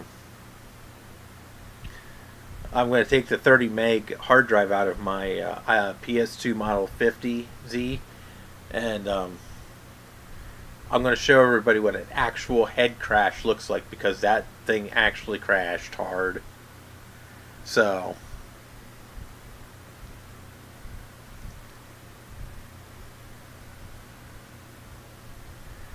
I don't understand how you could put a Molex connector in backwards.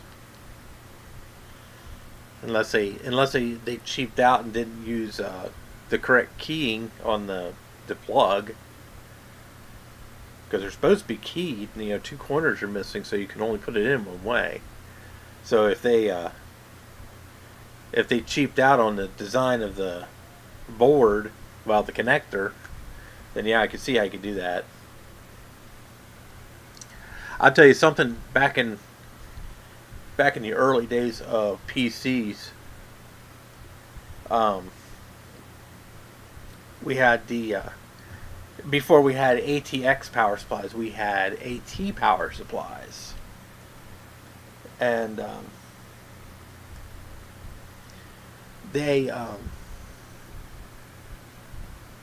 what happens is there's two connectors that go into the motherboard on an AT power supply instead of just the one connector for an ATX. And you could reverse the 2 cables. You could put them in the wrong way. And that was the biggest killer of computers back in the 80s was people playing with the connectors on the AT power supply and plugging them into the motherboard the wrong way. So,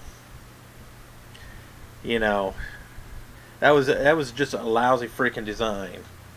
You always had to remember, if you were ever plugging in an AT power supply, the blacks go together in the middle. So, I learned that the hard way. I fried one or two myself. So, black to black, yep. So, I haven't played with one of those in a long time, but I still remember that.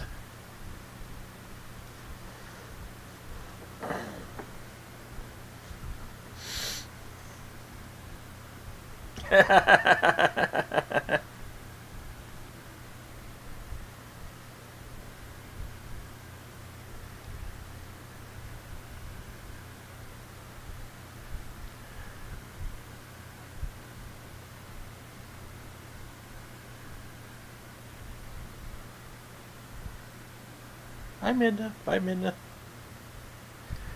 Yeah, that was probably the biggest. That was the biggest problem I used to have working on older PCs back in the 80s and 90s. Because I started playing with computers probably, I'd say around 84, 85. I mean, my dad bought our first computer in 83. Our first PC, actually, in 83. So, I've been messing around with him since then. I mean, I was, 5? So, I mean, I was typing in DOS commands in elementary school. Hi, Josh. How you doing? Thanks for stopping in.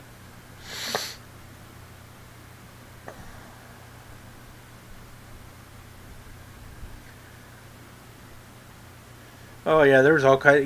Earlier PCs, there's all kinds of quirks and stuff with them. That truthfully we didn't have with Macs. I mean, they have their quirks too, but back in the days when the Macs were younger,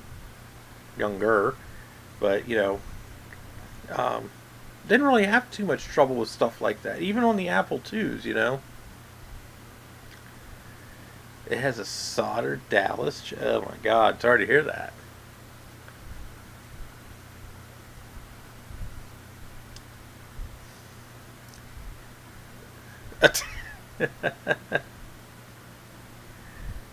Oh my God, yeah, jumpers. Oh my God, jumpers.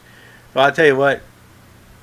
The digital Venturis, I was playing with in my last stream. If you guys didn't see that, you have to go check it out. So I have a digital Venturis Pentium, earlier Pentium machine. So it says it's 5133. So I was looking online trying to find a manual for the machine, because this is before plug and play days, and it kept showing up on the screen as a Venturis 590, and then I finally realized that the model number is the actual processor that is supposed to be in the computer. So mine is a 5133, so it should have a 133 megahertz processor. Well, it was showing up on the screen as a 590, which tells me that it's only a 90 megahertz processor. So I was looking, and I actually pulled the heatsink off of the processor. And it really is a Pentium 133. Somebody had the damn jumper set wrong, and they only had it set to 90 megahertz. So I went in and fiddled around with the jumpers and got the jumpers set right. And here I can actually take that machine up to 200. So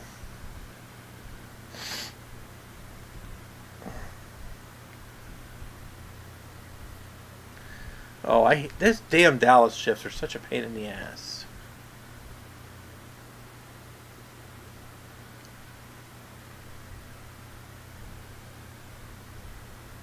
Well, a Model 30 the battery doesn't really do a whole heck of a lot on a Model 30. Because I don't think the Model 30 it might have a real-time clock, I don't remember. Actually, yeah, I think it does. I think it does have a real-time clock, now that I think about it. Yeah, those Dallas chips are a pain in the ass.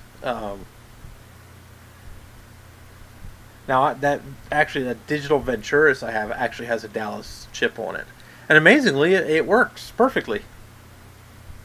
So, yeah, Ash. I mean, that's an XT class machine, so it's not going to have a lot of information stored in it like a PS2 would.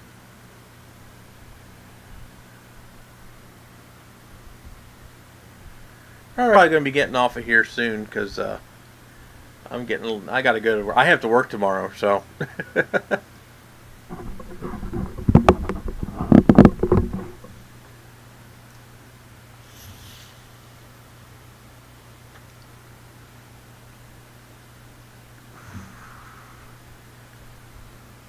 Have a good night, bud. Yeah, I'll tell you what, the older machines, I mean, the battery didn't really do much but hold the date and time most of the time, so it doesn't surprise me that some of the, especially ones with the CR2032, it doesn't surprise me that they're still working, you know. The ones that seem to have the most problems are the ones that have either those rechargeable NiCads or just a regular plain old battery. So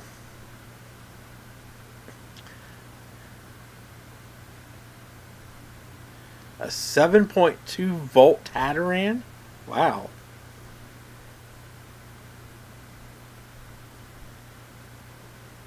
I don't think I've ever seen one of those. A 7.2 volt Tataran. Damn. Is that like a big block battery, or is that like something special?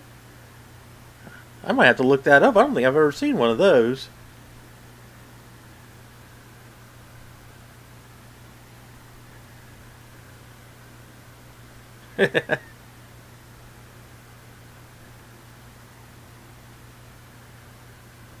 Oh, okay.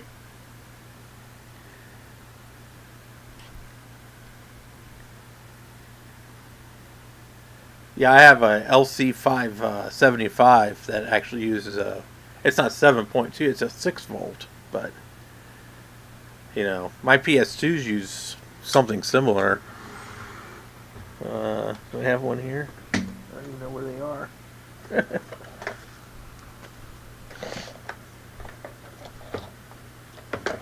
They're hiding here somewhere.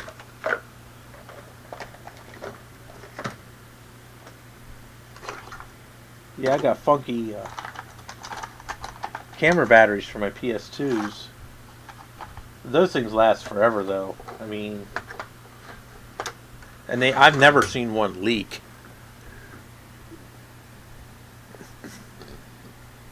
Oof.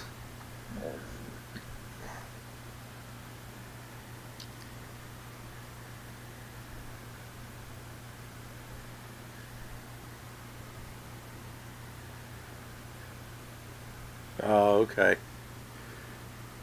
Yeah, I mean, yeah. Well, that's true. I mean, a battery isn't usually going to leak while it's still good. So, unless it's defective or faulty in some way. So,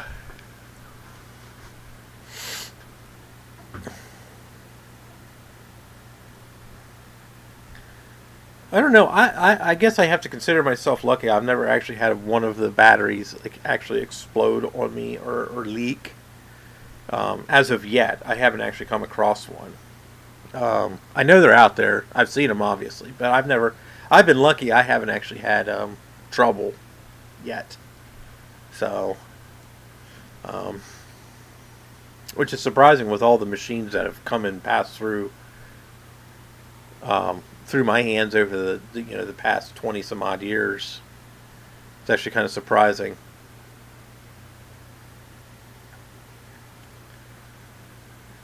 But yeah, I mean any battery can leak.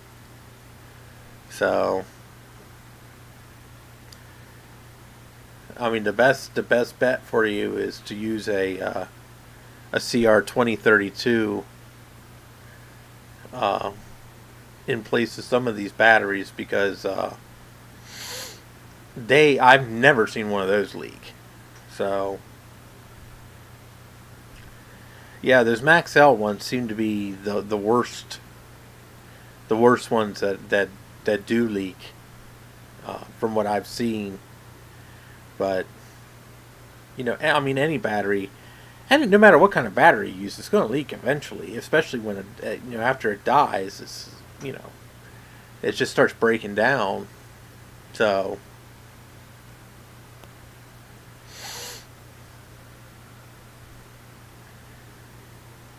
oh jeez.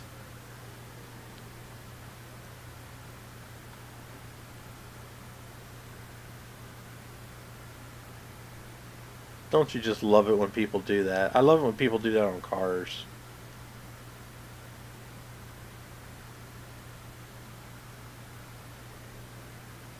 Yeah, see, on some of those computers, you're right. You're kind of stuck because yeah, you're right. Those little coin cell batteries just don't have enough juice. They have the volts. They have more than enough volts, but they don't have the amperage. So, hmm. Well, Ashton, I just hope that once you go through all the crap of getting the computer open and everything, that it's actually worth saving. So, because I know I would be pissed if I sit there and freaking drilled or ground the screws off of a computer just to get inside of it or get to it or something, and then find out that it will just totally is gone. It's like, oh, this is just too far gone. It ain't even worth fixing at this point. You know. And of course, I keep thinking of my old SC30 that my ex-wife still has at her house. I haven't seen in 8 years, and I keep thinking, it's like, God damn! I was like, so I think I put a new battery in that not too long before I moved out. So hopefully it's still good because it hasn't been powered up in 8 years. So. And that's another thing. That's another reason a lot of these batteries are leaking, because these computers haven't been powered up. So the battery is just constantly doing its battery thing, and It doesn't get a break like, on a normal computer that's powered on like my computer here is powered on 24 hours a day. The battery ain't doing nothing. So,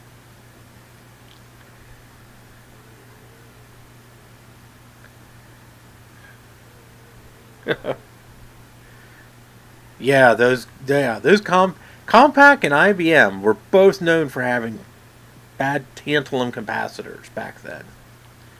So, and I think they're just wearing out from time. They're just getting old.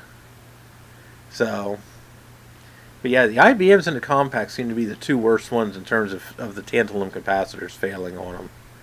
So, plus tantalum capacitor technology back then wasn't nearly what it is now. So, a lot of things have changed in 30 years, 40 years. So, technology is, always advancing quietly, but, it's usually advancing, so. Ooh, that ain't cool. I bet that scared the shit out of you.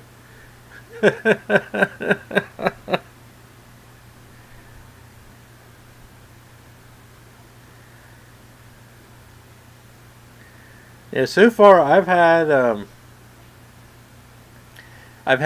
Rifa cap blow up in my Apple II Plus, and I've had the caps blow up in my Apple II GS. So those are the only two computers I've had cap issues with. Thank God.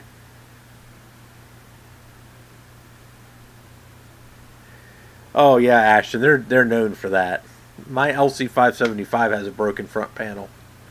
I'm not exactly sure how I'm going to keep the thing on there once I get it fixed up. That's another computer. I don't have that here at the house, but that's another computer I want to bring home and work on.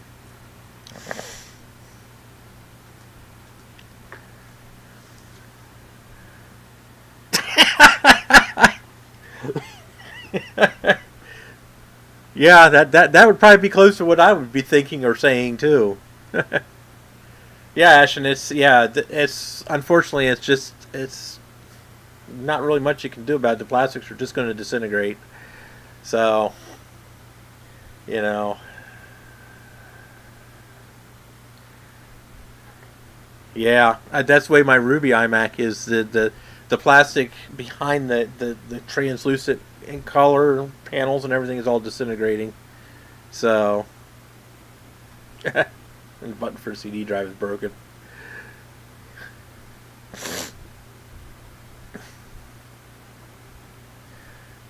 Well, we got to get, as a community, we got to get together and we got to try to see if we can get some of these panels recreated, because, there's so many 3D printers out there now that there's not really any excuse as to why we can't get some of this stuff recreated.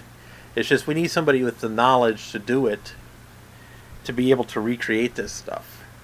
So, and you're wrong. You're right. If you look at an old Mac from the 90s wrong, yeah, it'll just disintegrate right in front of you. It's horrible.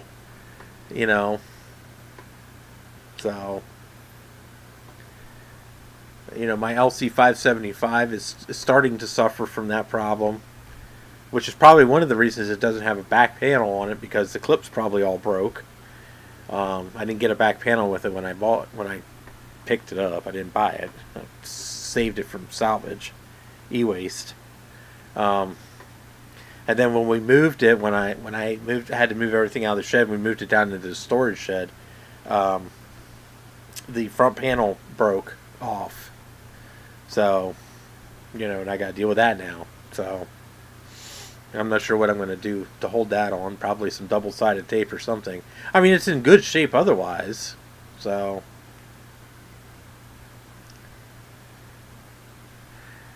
I mean, it can be recreated. It's not going to be perfect, but it's going to be better than having nothing. You know, like some of these computers, where you're missing, like Ashton saying, his CD drive button's broken. Well, what do you do then? I mean, that's the kind of stuff I'm I'm saying you're never going to. You can't 3D print anything and make it look like the original. It's never going to look original, you know. But you can get pretty close. And you're right. The texturing is going to be the number one thing that you're going to have issues with. So, I mean, but you're always going to have problems matching the colors and everything else. And unless you're mass producing these in injection molds, like you said, I mean, you're never going to get it perfect. But if we could at least get, if we could at least get to the point where we could start recreating some of these bezels and stuff that are disintegrating off these computers, I mean, like take for instance, I gave Steve, Mac 84, my old, what was left of my old Power Mac 8550 workgroup server, because the plastics just disintegrated. The whole case just disintegrated over the years, So I just, it was one of those things that the bezels and stuff, they just cost way too much money to justify spending that kind of money on buying new bezels for it. And when they're just going to break, they're probably going to end up breaking too. So I ended up giving him the guts of the computer. He still has them somewhere, I assume. Well, of course he has them somewhere. Nothing ever leaves his house. Oh. So.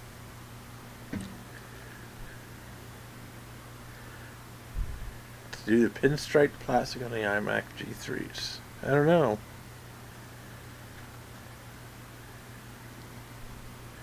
I don't know if we... Jay Vrij and Bruce Rain both have 3D printers now.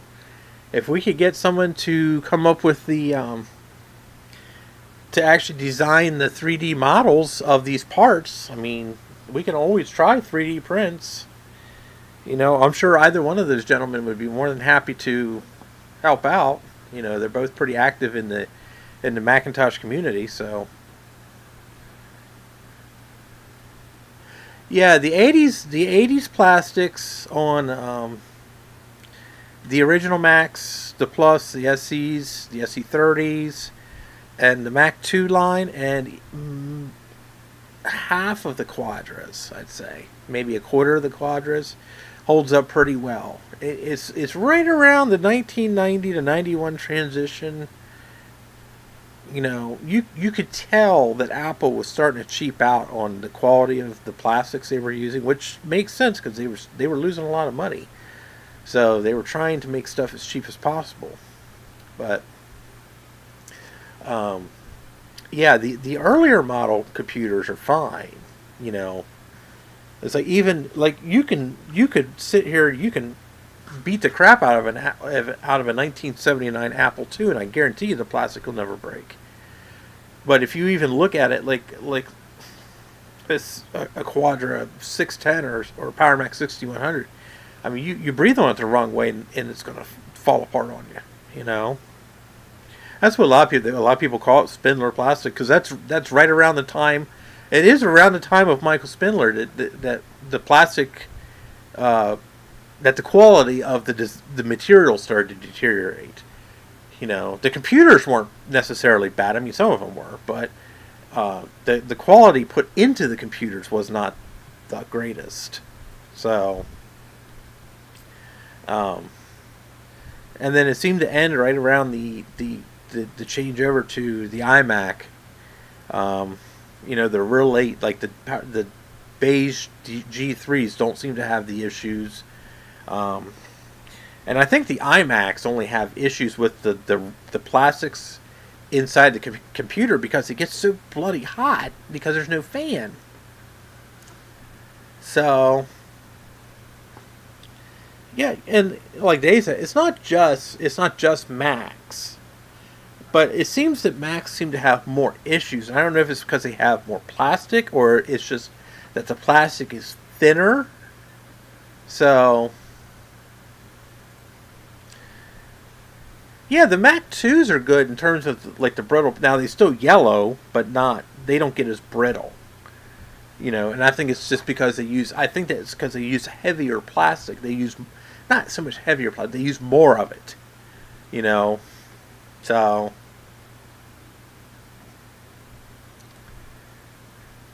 Oh, do they? Okay. Yeah, I've never really messed with too many tray loads. All the ones I've ever played with are all slot loads. So, and the only problem I ever have with the plastics on the iMacs is the rear is the main plastic housing behind the plastic fascia of the computer. So.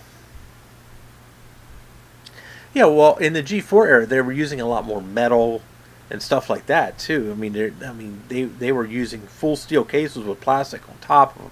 They weren't making the entire case out of plastic like they were from the Mac 2s all the way up until, the iMac came out. So that's another reason that the G4s and up are a lot better than the original computers, because there was a lot less. The plastic is more for show than actual structure. If that makes any sense, you look at let's say a Quicksilver G4, and you have all that very pretty plastic, but if you take all that very pretty plastic off, it's just a metal case behind it. So. Yeah, the inner bezel. Thank you, Dave. I'm glad you can tell me what the hell it's called, because I always forget. So, but that's the kind of stuff that Now I don't know if the inner, like Dave said, I don't know if the inner bezel would be a very good candidate for 3D print, because that's structural. That's actually holding the CRT in. So.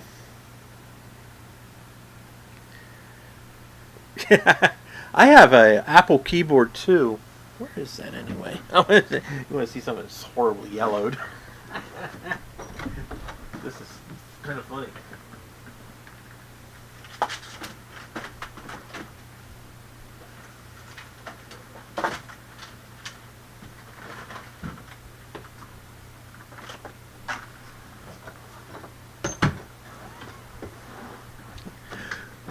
So. This is my Apple extended keyboard too.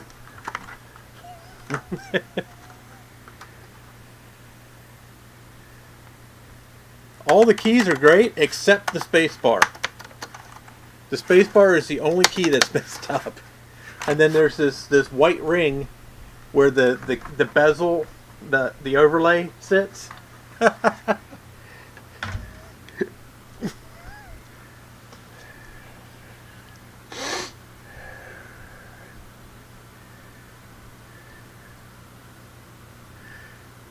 Yeah, that was part of the problem with my 8550. I used to be a smoker, and that computer was exposed to some pretty hefty smoking. So, thankfully, as of next month, I'll be 3 years without smoking a cigarette. So, all of my Macs are safe. So. Yeah, this is actually going to be my Retro Bright experiment once I get to the point of wanting to try that. So, I'm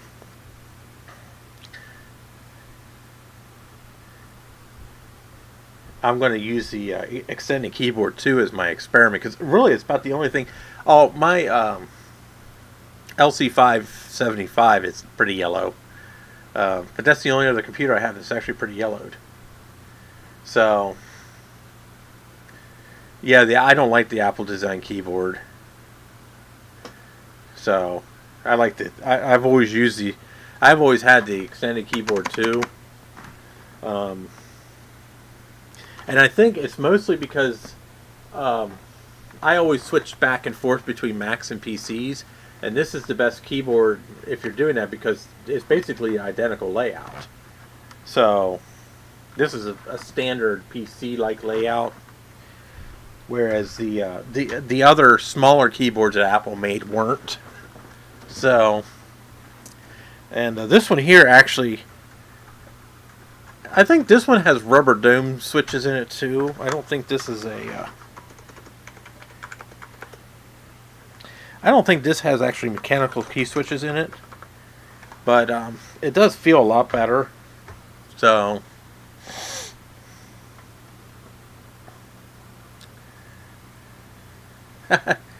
yeah, everybody should have a Model M, dude. You can still buy brand new ones. They're a little pricey, but you can still buy brand new ones. You can go to Unicomp and get them. So, yeah, I've actually taken these keyboards apart, Dave. Yeah, they do. They come apart real easy. I don't have any of my tools out right now. I'm not going to take it apart right this minute. So, I'm trying to keep everything cleaned up right now for the guys to come in tomorrow to take this damn couch out of here. I really want this couch to disappear. So, but I mean, I have a Model M on my Mac. I mean, I've taken it apart and cleaned it up real good. Luckily, it wasn't yellow. It was just dirty. So,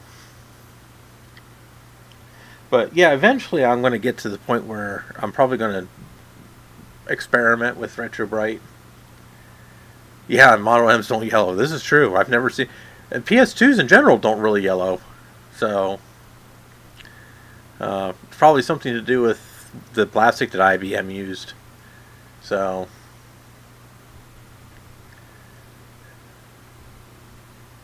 the Unicomp Endura Pro. Never heard of that one.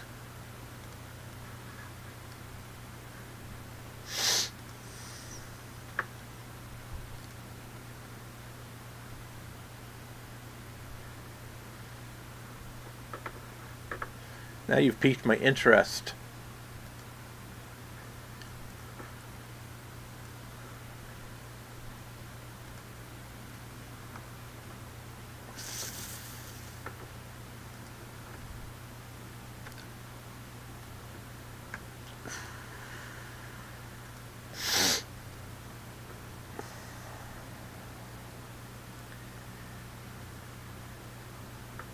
Oh, okay. It's just a smaller version of a Model M. It looks like.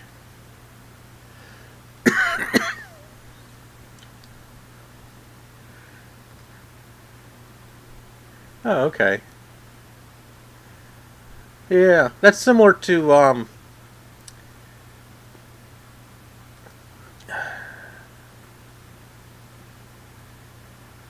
I don't know if they're still. I don't think they still make it anymore. Um,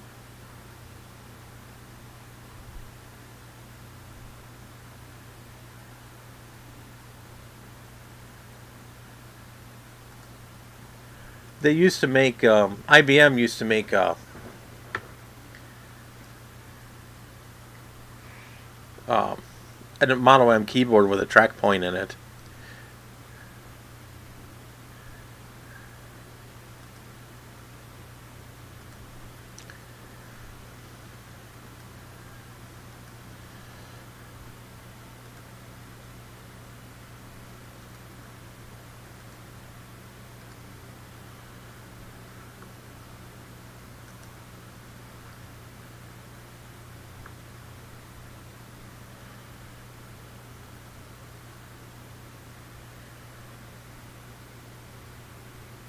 Yeah, I think they do. I think they are still making.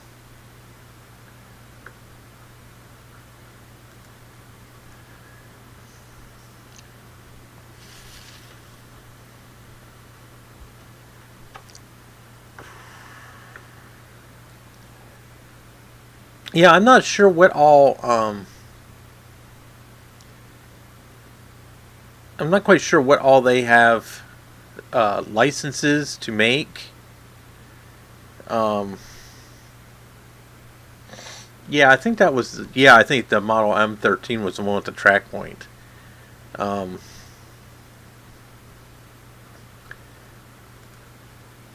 See, they've actually cut down on a lot of their.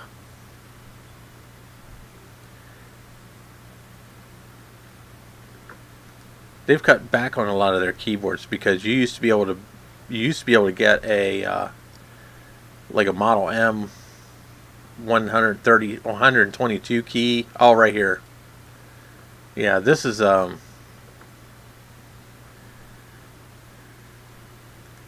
These are the ones that I used to use at work when we were still running our RS6000.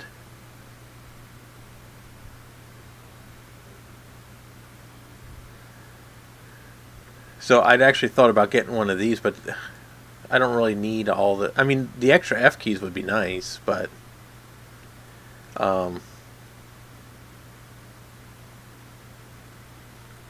because then I could, I could program them however I want.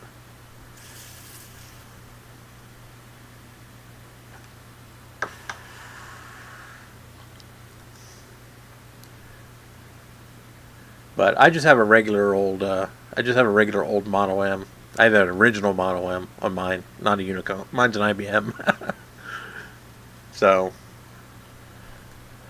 but they have all kinds of. I mean, they have all kinds of keyboards. But like you said, some of their tolerances are getting a little slack, because I mean the tooling for this stuff is 30 years old now. So,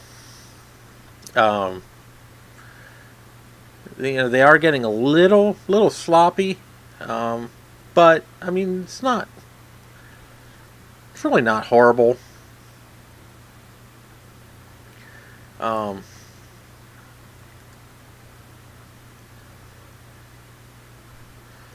The only thing that's kind of disappointing is I kind of wish you could buy just a regular Model M keyboard with Apple function keys on it. That would be cool.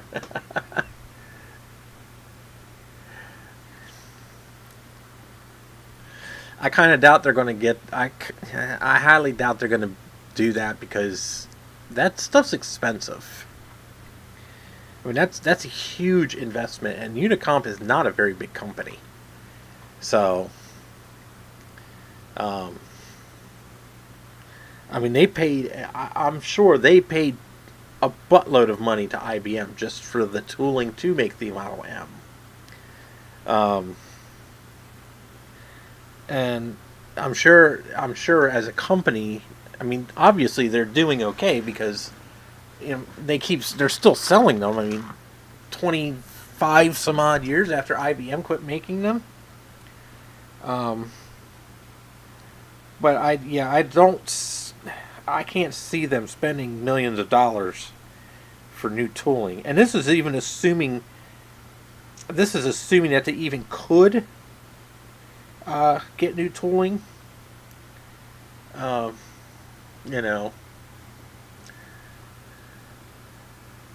Yes, they are still all made here in the United States. So that's another big plus for those of us who like these keyboards. They're now, don't get me wrong, they're not cheap. $100 for a keyboard is pretty damn expensive, but I'd rather pay Unicomp $100 for a good quality keyboard that they're going to support, and it's made here in the United States with good quality, versus paying $20 for a keyboard that's going to break in 2 years. And that's the other thing you have to think. Probably almost every keyboard that Unicomp sells probably is still in use. I doubt they are really wearing out. Because the Model M keyboard in general is like a freaking tank. I don't know what their warranty. I'm just curious what their warranty is.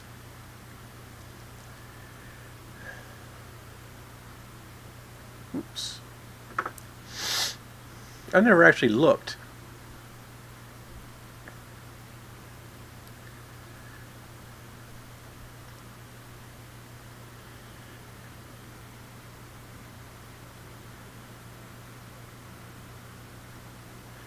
Oh yeah, I mean,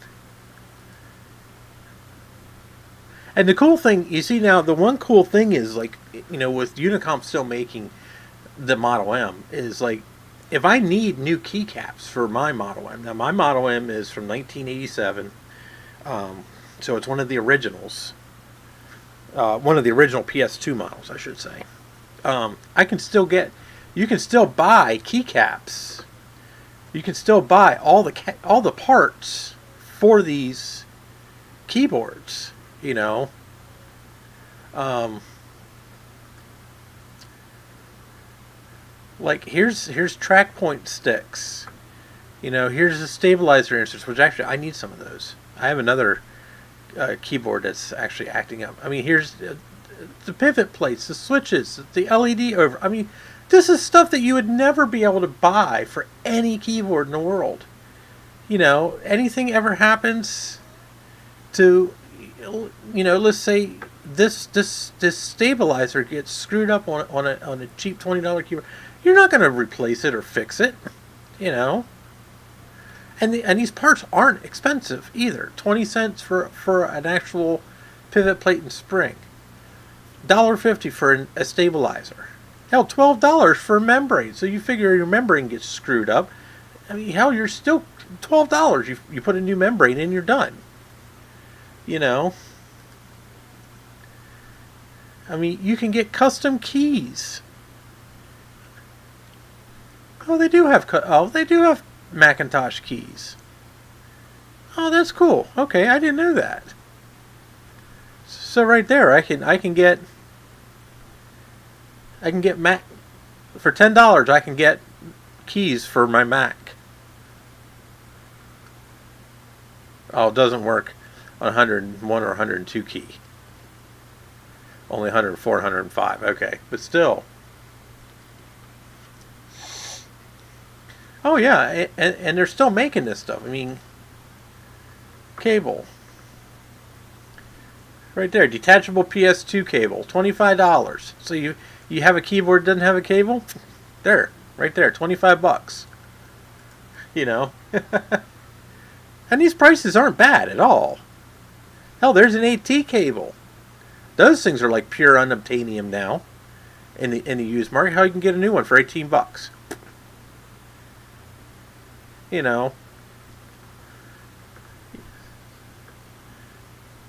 This is why I'd rather buy spend money and get a more expensive keyboard from a company like Unicom versus a cheapy piece of crap.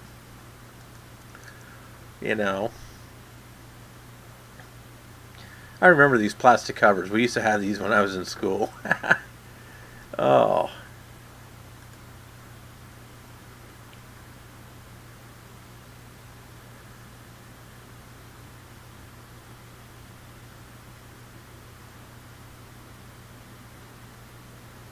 Yeah, I agree with you. I mean, like I said, I'd rather give my money to Unicom versus some other company and buy some cheap POS keyboard. I mean, I can't even tell you the last time. I don't think I've ever bought a brand new keyboard in my life. I've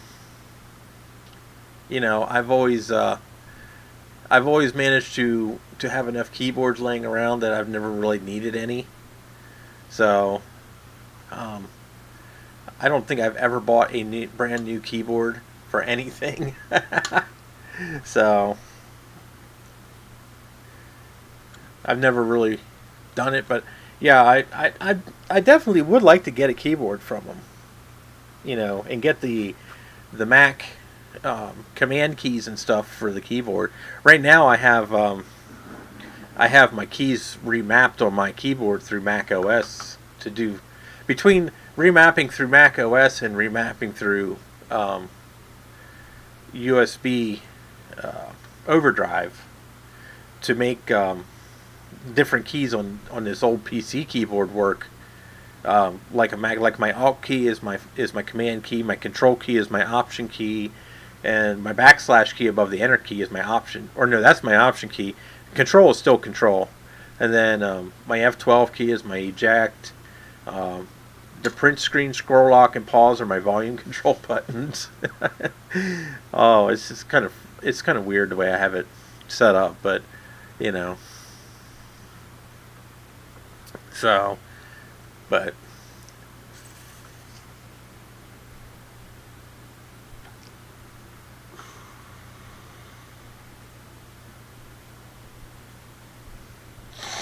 oh yeah. A lot of those Dell keyboards were junk. The only one I liked was the real big, humongous Dell. I can't remember what the hell they called it. Has like 125 keys on it or something. it's crazy.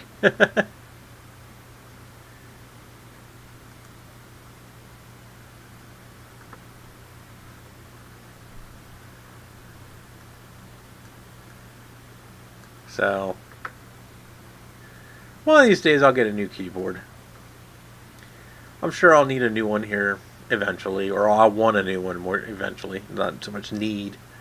So this one here is kind of hacked together. I have a PS2 to a USB converter, obviously, running into my Mac Pro, and that's what's actually doing all the legwork. So it is kind of cool because with this keyboard, I don't think they're new ones. You can do this, but like this one here is an older model, so it still has a plug on the back. So like if I'm doing a video or something, and I'm doing something on my desk, I can actually unplug the keyboard and just tuck the cable back and put the keyboard aside and do whatever I'm doing, and then I can plug the keyboard right back in. And it works again. Yeah, I know. And the only difference is that the one from Unicomp says Unicomp and not IBM. So, I mean, it's cool. I have several Model M's. I have this one here that fully works, and then I have another one, at least two more in storage that have various issues from old age they've been around since the 80s as well. I managed to save. I think we had two actual working Model M keyboards left when we retired the server and all the workstations. Because we used to use PS2 Model 3286s for our terminals. So they all had Model M's when they were new-ish. We didn't buy the system brand new. So, well, actually, the Model 30s were fairly. No, those were. No, we bought the server new. The Model 30s were used. So, and we just went with them because they gave us both DOS and 3270 functionality. So, without too much of a hassle. But we still had two Model M's left. So,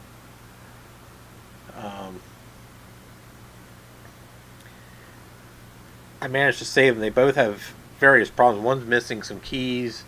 The other one needs the stabilizers are pretty screwed up on them. They're all gummed up and gritty at this point in time. So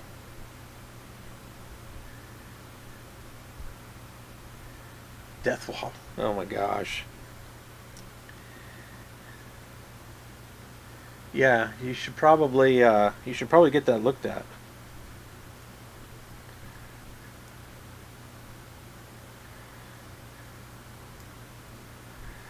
So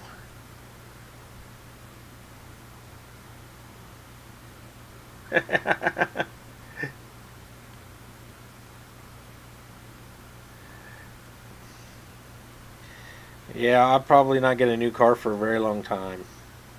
I'm quite happy with my little Saturn. I love my little car. It's not very little. I mean, it's a mid-sized car. So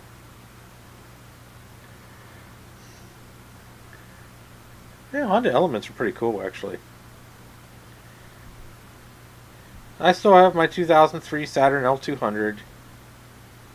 It has about 210,000 on it now, and still runs like a dream.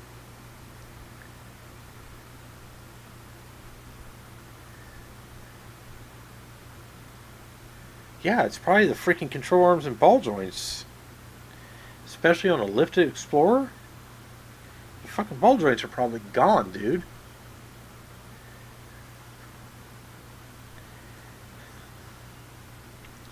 Let's check this front suspension. Oh, Matrix. Yeah, matrices are cool. I like matrices. 2011, that's probably one of the last years they made them, too. Yeah, Greg. I would check the control arms. The control arm bushings and the ball joints are probably gone on that thing. I mean, on an 03 Explorer, the ball joints are going to be gone irregardless of whether it's lifted or not. So Yeah, it's pretty cool. Yeah, the only thing I would probably, if I ran across one or something, I would like to get uh, another like a small station wagon or SUV. But yeah, until I actually really, first of all, afford it. But until I really need one, I'm probably just gonna stick with my Saturn. I mean, I've had it for 5 years. It's been a good car. I've had very few problems with it. So, I mean, I've driven the living crap out of it. I drive it almost 500 miles a week, and she just keeps plugging right along. So,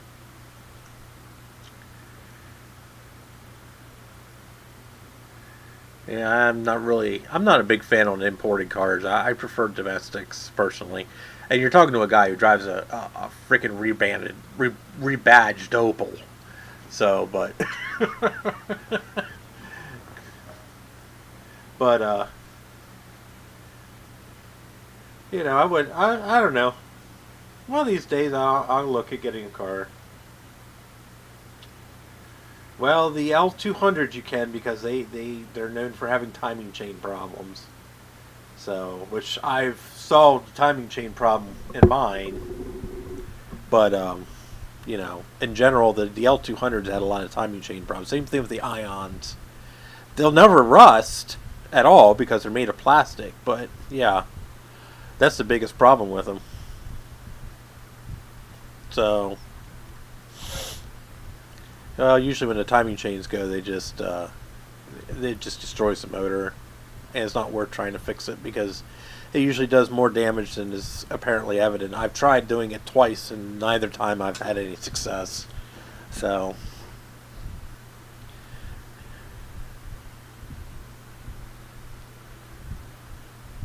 yeah, I don't care for Volkswagens at all. They're just a nightmare to work on. They're too expensive to fix. So, you know, the old ones are cool, old old bugs and shit. But yeah, I used to have an '84 Jetta, and that was a pretty cool car. Wasn't anything to write home about, but it was easy to work on. It wasn't until I'd say probably the mid '90s when they started getting to the point where you just really can't work on the stupid things. You know, Nowadays I try not to work on them if I can avoid it. Sometimes I can't, but I try. We try to avoid working on anything German. Sometimes I don't even like working on my own Saturn. That's a German car. That thing can be a real pain in the butt sometimes.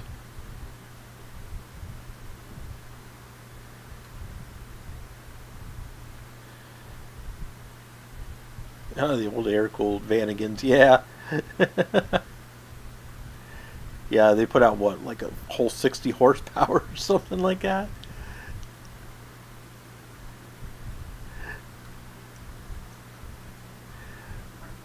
Yeah, I mean, if I ever had the opportunity to get an old Volkswagen Beetle or something, I would probably jump on it.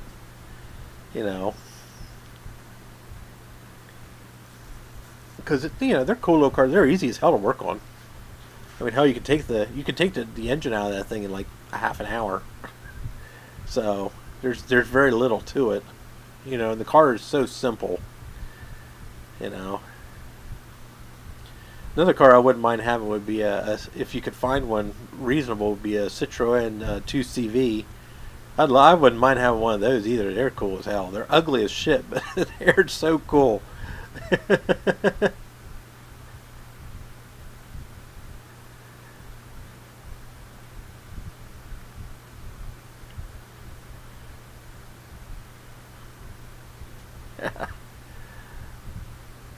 Well, fast, an air-cooled Volkswagen will never be. I mean, you can get some horsepower out of them, but they're just not designed for high horsepower. And even if you put a high horsepower engine in the thing, I mean, the whole car just isn't made for it.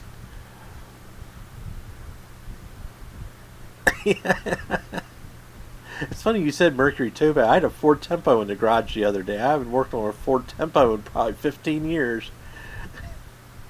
There's not too many Ford Tempos left.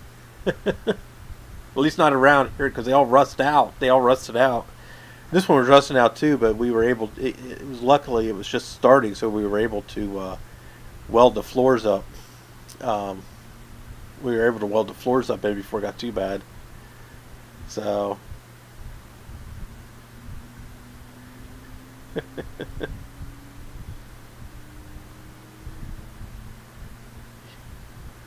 Yeah, a lot of people did put Porsche motors into Volkswagens. I mean, it only gave you like an extra 25, 30 horsepower, but, you know.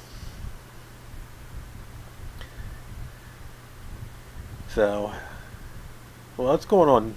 Jesus, I mean, we're going on almost 2 hours and 45 minutes here. Holy Lord. Can't believe we've just been sitting here bullshitting for this long. Oh, my goodness. I still need to eat dinner. And I gotta go to bed. I gotta work in the morning. Oh, excuse me. And Prada wants attention. Prada always wants attention. Hey, Lucy. Luce. Hi, Lucifer. Lucifer. Lucifer. Okay, fine.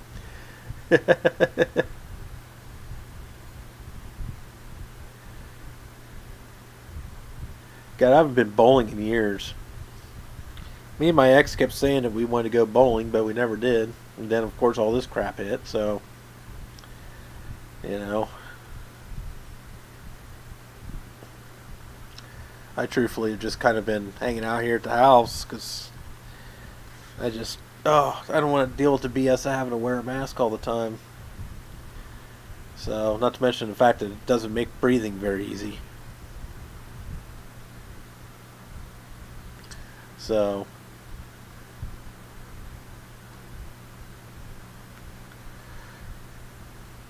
come here, Lucifer. Hi, Lucifer. Lucifer. Come here, Lucifer. Or don't. Oh, I think Simon's trying to tell me it's time to go to bed. Yes, I hear you trilling. I hear you trilling. Yeah, I know. You want treats and go to bed. Prada's sleeping on my lap, so I'm sure he's probably trying to tell me it's time to go to bed soon, so.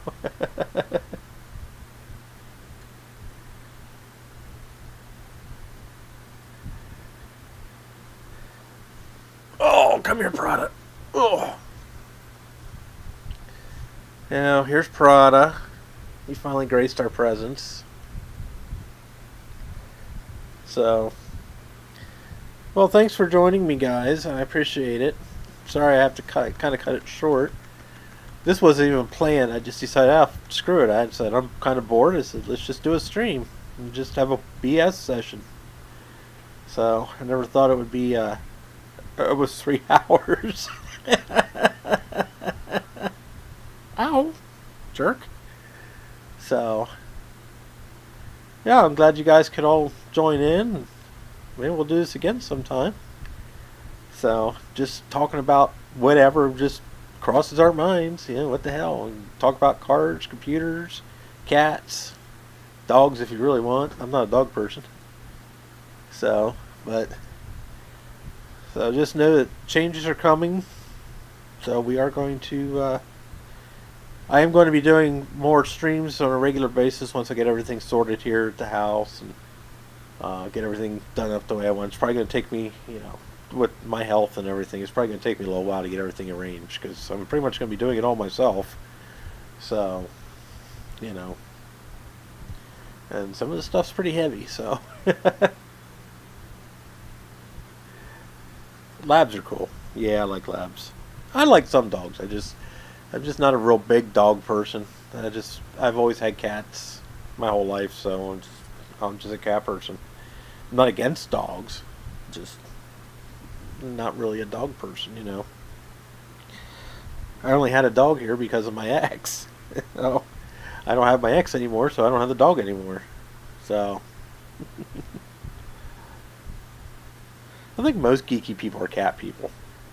Almost everybody I know that's into computers is a cat person. I think Greg Hrutkay is the only person I know that has dogs. So, most of my geeky friends all have cats.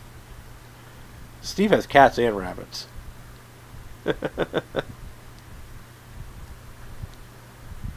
So, on that note, I am going to call it a night. Thank you, everybody, for coming. Like I said, I do have stuff coming out. It's going to be a few weeks. I mean, I'll probably do a stream this Saturday, like I normally do, after we get all this crap taken care of here. But you know, definitely try to do something next weekend, depending on how things are here at the house, and we'll go from there. So, you guys have a good night. I hope you all have a good weekend. You guys all have a good weekend. We'll talk later. Have a lovely day.